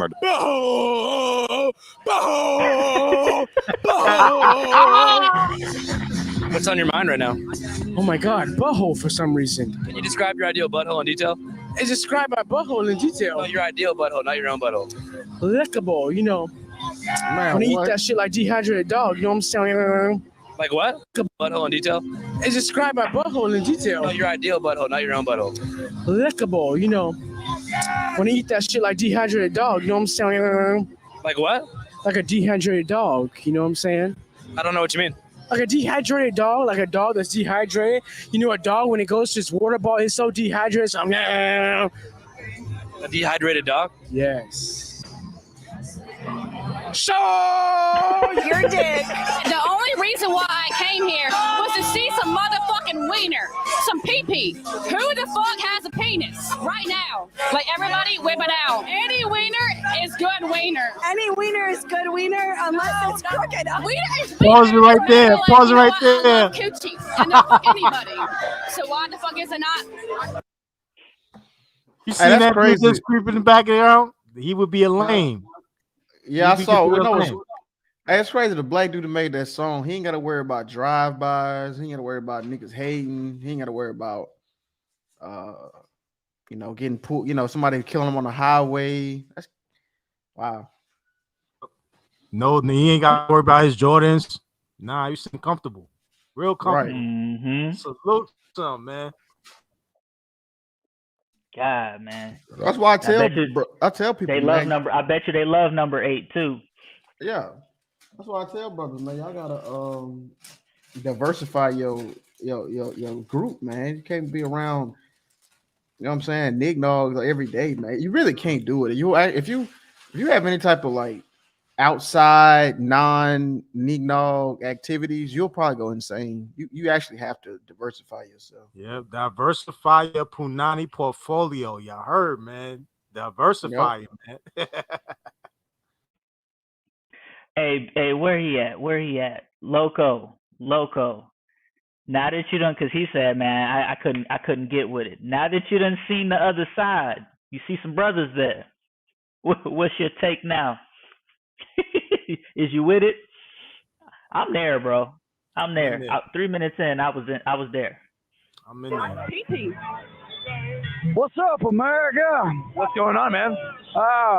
Fucking America sucks. Why? Because of Biden. That fast it sucks? That bastard sucks bad. Yeah, he sucks bad. I've been coming here for goddamn years, and he ain't spoiling my good time. And if they want to come to my house and deal with me about it, hey, I'll fuck them up. Have you been enjoying your life recently? Yes, well, other than being aggravated at all the bullshit calls that's been going on with the damn Biden administration. So, young man, listen to me. I want all of you to listen to me. I am 52 years old. If somebody tells you you have to do something, that's communism. They're taking. Not only is he talking truth, but the fireworks in the background is setting off what he's saying. Let's be real. Sir. Yes, sir. Yes, sir. I'm 52 years old. I'll fuck you up. He stated his age on there. We made a point that there's another guy who claims that same age, man. He's not like this guy at all. Yeah. They're taking away your rights. They are absolutely stripping your rights as a United States American. As far as vaccinations goes, hey, I did mine, but nobody should tell you what your choice is. That is communism. Hey, next week they'll be telling you can't drink a Coca-Cola. What is that? That's communism. They're already deleting comments off of YouTube, Facebook, all these other channels. What do you think it means to be an American? To be an American. Someone, Facebook, all these other channels. What do you think it means to be? Yo, Mr. Butthole is out at night.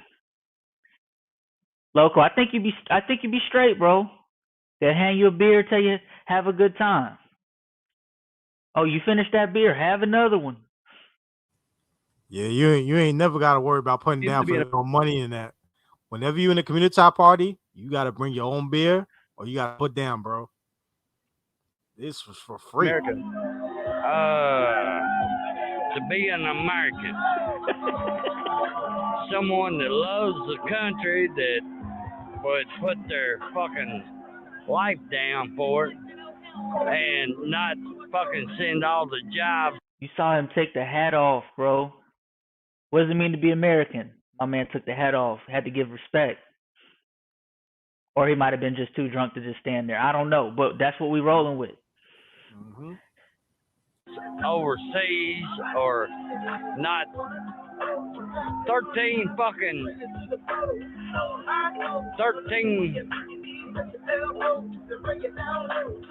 Look at my man's suit. Look at the suit. Look at his get together. Oh man. Force people. I felt it. I just want to say Trump 2024 vote Joe Biden. Here's to the women we love the best. We love them the best when they undress. That's my favorite part right here. Standing, walking in line. If they had wings, we'll fuck them flying. And when they're dead and long forgotten, we'll dig them up and fuck them rotten. If water was beer and I was a duck, I'd swim my way down and drink my way up. But water ain't beer and I ain't a duck, so we gonna take this shot and get fucked up. Down and them standing, walking in line. Here's to the women we love the best. We love them the best when they undress. We fuck them standing, walking in line. If they had wings, we'll fuck them flying. And when they're dead and long forgotten, we'll dig them up and fuck them rotten. If water, the women we love the best, we love them the best when they undress. We fuck them standing, walking in line. If they had wings, we'll fuck them flying. And when they're dead and long forgotten, we'll dig them up and fuck them rotten. If water was beer and I was a duck, I'd swim my way down and drink my way up. But water ain't beer and I ain't a duck, so we gonna take this shot and get fucked up. Woo! Fuck Kyle Busch. Here's the honor. Here's the getting on her, and here's the staying on her. If you can't come in her, come on her. I offered my honor, she honored my offer, and all night long I was on her and offer. Here's the honor. Roll motherfucking God. Yo, that is some pimp ass shit, bro. Hey, they got the UGK beat in the background. Yeah. Hey, you know what's He was crazy, dropping bro? bars. Hey, let me ask y'all: is Kyle Busch the coon in the white community? And it's Kyle Busch. He's a NASCAR driver, right? Yeah, because they say he's voting for Hillary and all that. Oh, okay. I think so. They don't fuck with him. Well, white people don't have a quote unquote coon. See, white people can have diverse thought. Like they can, like they can be Democrat and Republican, right? Like they're not gonna excommunicate them from white events because they voted. They'll talk shit to them, whatever, right? But they're not gonna, fight them and call them whatever a white coon is, right? A white sellout. That doesn't work in white society. Only niggas do that. Nah, Mayo said yes. Because at the beginning of this video, they were all types of what was his name? Kyle. They were like, fuck Kyle. Kyle Busch. But they're not gonna whiny bitch. He a little. Yeah, but they're not gonna like. They're not gonna try to gun him down or beat him Right, up. exactly. I don't think. Yeah, well, yeah. Mayo, I guess they don't do that to coons either, though, do they? They just get mad at him. I guess they'll never pull up. They don't pull up. Yeah, they're not gonna pull up on coons. Yeah, I guess it's kind of the same. They want you to catch the flight. Yeah, because they know you can afford it. They know the coons can afford it. Talk your shit. Talk your shit. They know they can't afford it. Exactly. Trump 20. I gotta go back to these bars. I gotta go back to these bars though. I use here's to the women we love the best. We love them the best when they undress. We fuck them standing, walking in line. If they had wings, we'll fuck them flying. And when they're dead and long forgotten, we'll dig them up and fuck them rotten. If water was beer and I was a duck, I'd swim my way down and drink my way up. But water ain't beer and I ain't a duck, so we're gonna take this shot and get fucked up. Woo! Fuck Kyle Busch. Here's the honor. Here's the getting on her, and here's the staying on her. If you can't come in her, come on her. I offered my honor, she honored my offer, and all night long I was on her and offer. Here's the honor. Roll motherfucking goddamn Tide. If you want to get to heaven and walk the streets of gold, you got to know the password. It's Roll Tide Roll. Are you rapping? What? Are you rapping? No, I don't rap. Hey, pause it real quick, Free Zone. I'm clipping that shit, bro. That shit is going in my stream. Fuck what y'all talking about. Shout out to Mayo. I need to cash app you for that shit. That's going on my stream. I need that.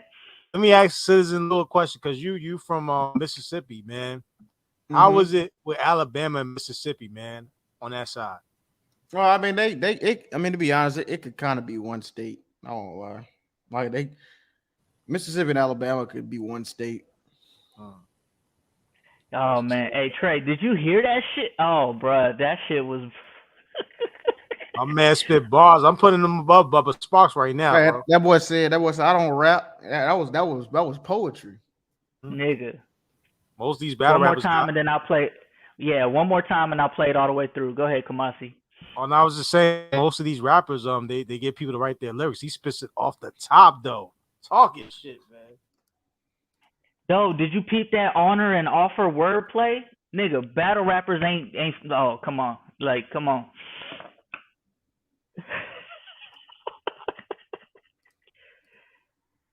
Love them the best when they undress.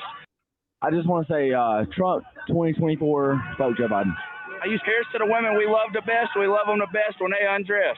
We fuck them standing, walking in line. If they had wings, we'll fuck them flying. And when they're dead and long forgotten, we'll dig them up and fuck them rotten. If water was beer and I was a duck, I'd swim my way down and drink my way up. But water ain't beer and I ain't a duck, so we're going to take this shot and get fucked up. Woo! Fuck Kyle Busch. Here's the honor. Yes, here's the getting on her, and here's the staying on her. If you can't come in her, come on her. I offered my honor, she honored my offer, and all night long I was on her and offer. Here's the honor. Roll motherfucking goddamn Tide. If you want to get to heaven and walk the streets of gold, you got to know the password. It's Roll Tide Roll. Are you rapping? What? It's Roll Tide Roll, goddammit. Let me get a fuck Joe Biden! Fuck Joe Biden! Fuck Kyle Busch! Fuck Joe Biden! Kyle Busch and Kyle Busch! Fuck Fuck Kyle Busch. First and foremost, he's a bitch. Fuck Kyle Busch. Fuck him. Fuck Joe Biden. Liberals fucking suck. They're all retarded. We want Bush. Fuck Kyle Busch. Why? He's a bitch. Fuck Kyle Busch. He voted for Hillary. Hey, you know what's funny? They'll call these the white dudes racist, but it's really the liberals who are racist as fuck. That's what's so crazy. Yeah. Yeah, man. That was crazy. I'm in there, man. I'm in there. That boy said if water was, he said if beer was water, I drink my way down, I swim my way down and drink my way up. But since I'm not a duck, he said since beer's not water and I'm not a duck, we're gonna take this shot and get fucked up. And that was hard. That was hard, man. And yo, this is the crazy thing, man. Because like people from the North would think the South is like this crazy racist place, but it's like, nah, man. It's not. That's what I be trying to tell people. It's not. Like you actually, as a black person, you'll actually have more issues with somebody black than you would somebody white. Yeah. And I'll spread that to all over, bro. Like I never had these issues, man. When I was upstate, it was never like that. It was the most chill. Like you said, I had more problems with black folks. And yep. Go ahead, my bad. No, I was gonna say when I went to Mississippi, I had to go get my driver's license so I could register to vote and all that shit. 2020. So I was up there, man. It was so crazy. Like all the white people were cool as fuck. Like we was over there chopping it up, laughing. We was talking about that. I guess they about to come out with this national ID or whatever. We were just talking about all that. And then over on the side, it was the niggas just acting wild. They was over there they were arguing and I was just over there. I was the only black dude over at the white people. And I'm like, man, what the fuck going on, man? This shit. I mean, it get to a point. Black people are really embarrassing for like real shit. Like if you look at it from that perspective, like, you know what I mean? It's like, God damn, and you know, it's like they're just embarrassing. You know, and it's like you can't even like do something simple as getting your like ID renewed or refreshed without somebody just chimping out over some dumb shit. Yep, that's a true fact, man. It's a true fact. And all the white people was cool. It was like this one white lady. She was like taking names to make sure everybody, like nobody got cut in front of because the line was long. She was like, she had like everybody, you know what I'm saying? And then like the black people, there's one dude, he was trying to cut. And that's how it all popped off. Like he was trying to cut and all this shit. I'm like, man, oh my God. Like you're the only one doing this shit. Everybody else is adhering to the rules and the line, and nobody else is on this shit. You the only one out here acting, just chimping out and shit. Yep. Yeah, man, for real, man. Like I said, I you know what turned me around, man? One of my best friends got stabbed by another African dude, man. We went to this African get together, and everybody had beef with each other. And through the ruckus, my friend got stabbed. They had to air lift him out. I said, from there, I can't hang out with niggas like that no more. And I said, like, I never got, even those folks, I never ran into trouble with them. It was always the people I say is my peoples, man. So I said, F that. I'm not even going to chill with them. I go chill on the other side, man. For real. Because it's like, look at Talladega. They having crazy fun, man. No violence, free beer, free lick. The chicks is want to do whatever. Whatever you into, it's all there. You could be pumping duck over there. You could be an old dude over there. You could do whatever. And be you. Be free. Yeah.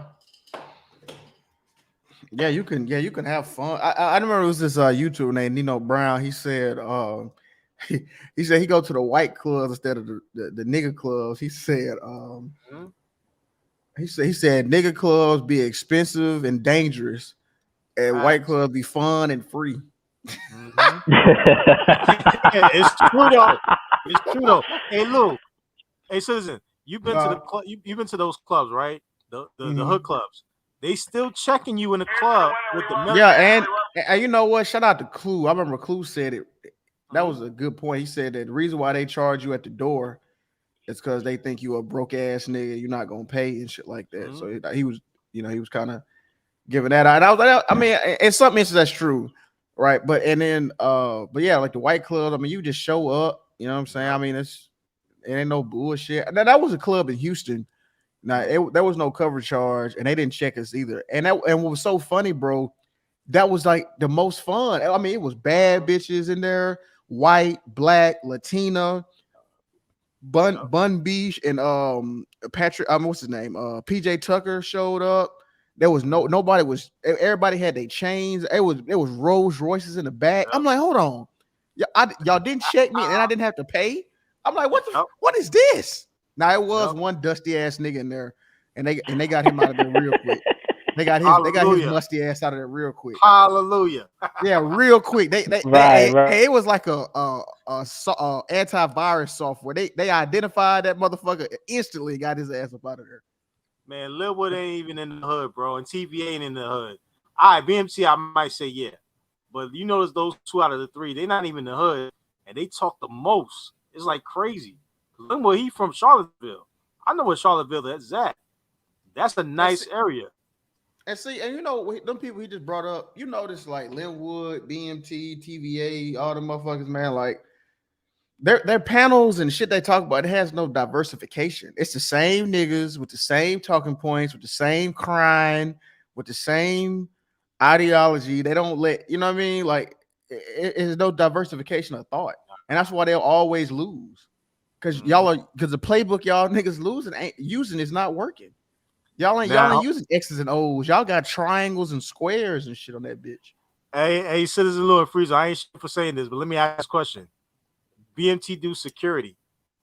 Would he be safer in Talladega or where he at? Would he be Talladega? Would he be safer at in Talladega or where he at a Gucci Mane concert or a Talladega? Yep. Well, actually, no, I'm gonna change that because he might say something stupid at Talladega that might get him out of there sooner. I could see him tripping over his own foot and getting tossed the fuck up out of there as security. Racially attacked is somebody probably called him a nigger or something like that. That's you know, in black people's mind, that's like terrorism. Man, like a white person called him a nigga. That's the new 2020 terrorism to them. Man, what happened to like the dozens though, man? Like, yo, somebody call you out, you crack them right back. Like, yo, you cracker, blah blah blah, and like you can't crack on somebody you think is better than you though. It's just a fact. You can't roast it, but see, they'll roast other black people because they hate other black people, right? I remember growing up, man. I'll cook a white boy instantly. Yeah, and we just go back and forth. Shit be fun. Yeah. Because you talked about the Xbox Live when you was on there, man, and like how live was back then. Like, you know, that was, you know, back and forth. I can imagine playing online. Yeah, and then online you had to be good, like because that's what I realized, right? I said, okay, I can either just keep letting these white boys keep calling me a nigger and all this shit, or I can get good and then terrorize they motherfucking ass, and all I can do is call me a nigger. But I'm beating your ass, bitch. You get this. I used to say all type of shit. You getting this nigga nuts in your like, cause on Halo you can teabag them, right? Yeah, y'all know what I'm talking about. Yeah, and you say wild shit. Yeah, get these nigga nuts, bitch. You saying shit like that. Yeah, I mean that motherfucker get bad. That shit was fun, though. I'm telling you, man. And that's what like SKC was playing on the comedy bit, man. And that's when I got it laid on the millennials, man. Like, you know, we don't have those guys. Like, we got DC Young Fly, you know, you got up and coming dudes, man. But like, compared to yesteryear, dudes would just rank on you, man. It's not there like that no more. Even Sir Ism, he's an older dude. I'll throw him an example. Yeah. Yeah, Halo racism lobbies. Them shit used to be. I mean, that shit used to be straight up just nigga fest. Nigger. Right. They used to say shit like, I know you're a nigger because I hear your big nigger lips flapping on the mic. They used to say shit like that. God damn. But they used to go crazy on that bitch, boy. Oh, where's your dad, nigger? I missed though. I never had an Xbox, man. I just got a 360 recently. Damn, I missed out on life, man. Yeah, that's when was crazy, dog. That's when racism was beautiful, huh?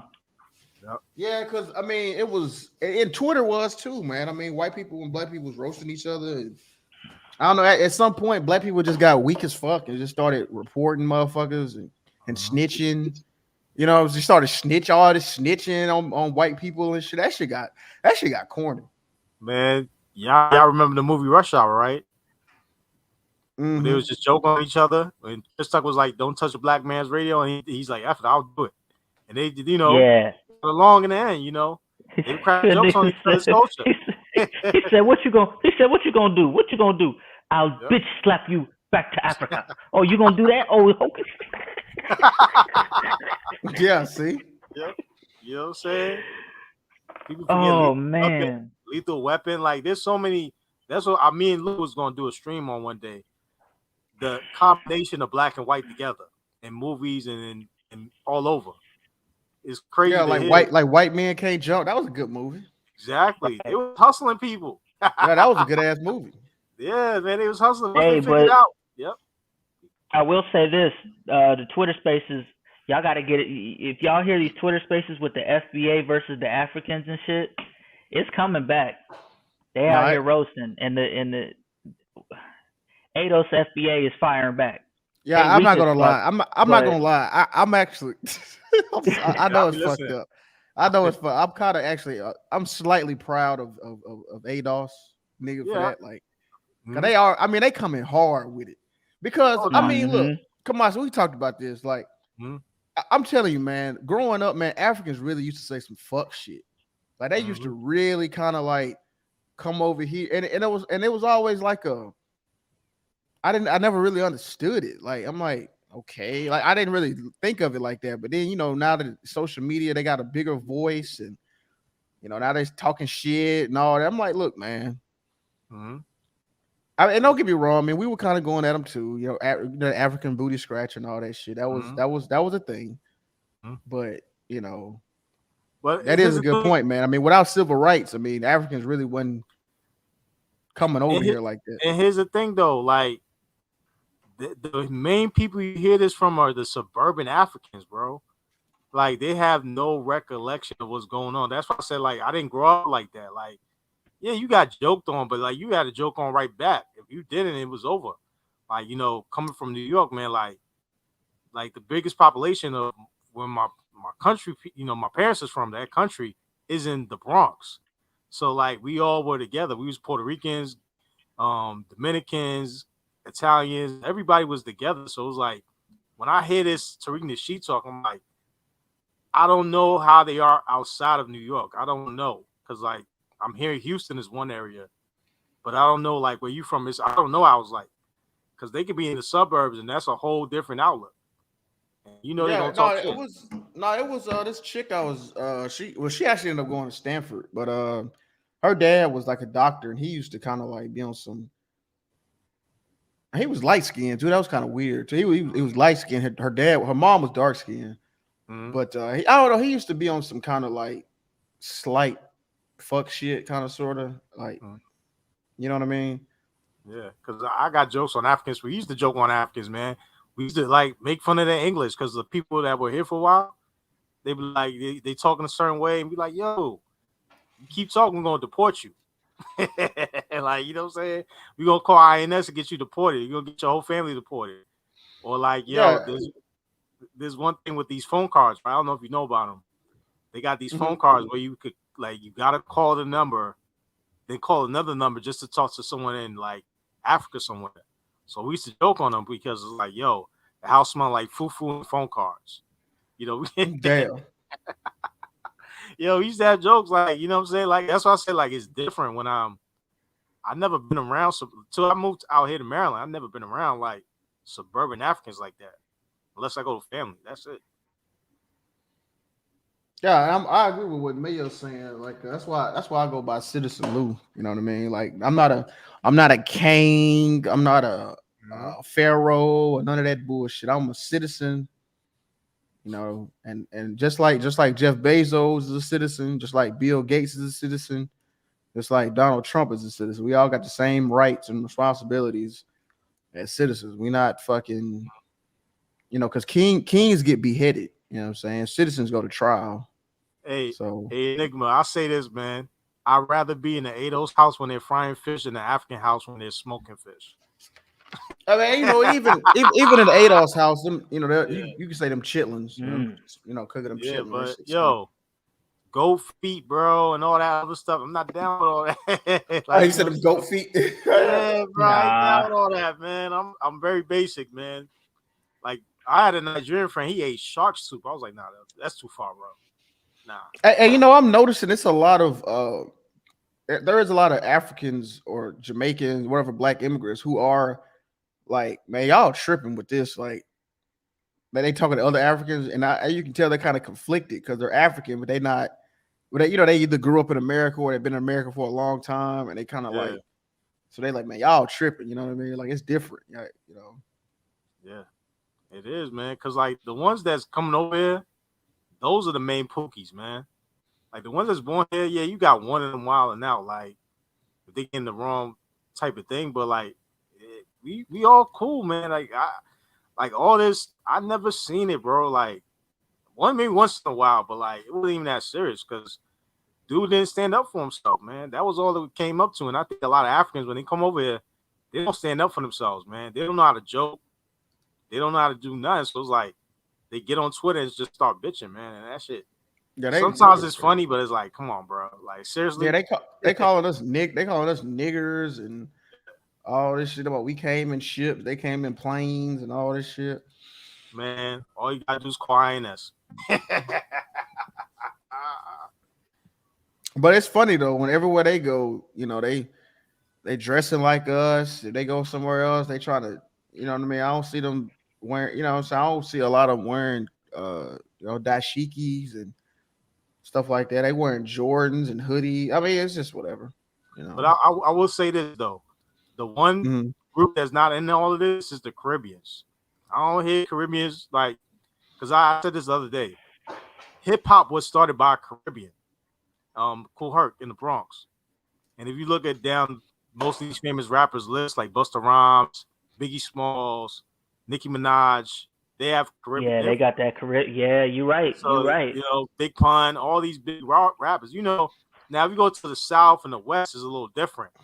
But like in New York, like a lot of them are like are Caribbean. So it's like I don't know where all this beef is coming from. Like, yo, can everybody just live, you know what I'm saying, and just make money? But hey, it is what it is. Yeah, bro. I agree. But yo, I gotta slide, y'all. It's time for me to get dinner Yeah, popping. I got a class coming up, man. Yeah. Shout out to Theo Wild, man. I got that class, so I'm gonna be in there, man. Oh, Theo got a class? Yeah. He was I think it's like learning this AWS thing, man. So he blessed me real quick with it. So I've been learning. Yeah, slide that to me, bro. That's what's up. Hey, I'm let me show you this. So I'm doing an interview right now, and hold on, I'm gonna send you this. Can I share my screen real quick, player? Oh yeah, go ahead, man. I'm trying to see if it show up. I'm gonna send you the thing. This is they want I don't know, you can send this to Theo and tell him what you know what you know what I mean. This is so they wanted me to create something in Terraform. Yeah. Have you messed around with Terraform? Right, yeah, I've been learning about that right now. Okay. Yeah. Yeah, so this is a company I interviewed for. They want me to do that. They want me to create a EC2 instance with an attached 8443 target group using Terraform. So yes, it's a DevOps role. So I can send this to you. You know what I mean? And then I don't know, maybe you guys can chew on it or whatever, you know what I'm saying? Like talk about it. Yeah, word. Hey man, hey, oh by the way, bro, appreciate you sending me that folder with that stuff. Oh, with the free resources? Yeah, bro. Appreciate that. Yeah, that's what we talking about. That's what we do out here, man. Share the wealth, man. Share the wealth. And yeah, because I realized shout out to Gabe Bay too for that. What he that book listing he did last time. Oh yeah, that was tremendous. Yeah. Hold on, baby. ¿Preparado? Listo? Sí. Todo listo? Oh, mi cabeza. Okay. All right, yeah, listo. I'm about to get a haircut, y'all. My girl about to cut my hair. All right, let's go. But let me see. Can I email this? I don't, like I said, that's what I realized. I'm gonna put my email in the back chat. I got you. I'll put my email. And Yeah. and Friezo, if you want to put your email in the back chat too, it's all good. Yeah, I got you. Yeah, because I'm sure Theo can assess this and then just let him know that I sent it or whatever. Let him know that I'm trying to, say I want to help brothers out because I realize, man, I want to help who's helping themselves. I ain't trying to help just going to the masses and motherfuckers. I ain't this shit too hard. And this shit for white folks, man. Fuck that. I'm tired of that shit. All right, I'm gonna send it to both of y'all. That's Just in all case. good. Let's see. Hell yeah. I ain't got no Let's notepad. get we gotta get a white list popping, y'all. All the stuff that they say white people do, we got we gotta have a white bucket list, y'all. Oh yeah, man. Yeah, man. Kamasi, I'm telling Freezer, man, y'all keep going live, man. I'm gonna support, you know what I'm saying? Oh yeah, definitely, man. My next one is on that dude I was talking about earlier. I'm gonna do it on him, man. Before the month is over. Maybe tomorrow if I get some time real quick. Because I could do that pre-recording and get on there too, man. Yeah, I think my next one is I don't know if it's gonna be my next one, but I really want to do one on Daryl Davis. Because I don't think he gets enough love and respect, man. Mm-hmm. Yeah, that's another thing too. Like we all got different ways of attacking stuff, you know what I'm saying? So it's like, I might not know or something, but if you do a live stream on it, something else might pop in my mind. I'm like, oh yeah, that's a good idea,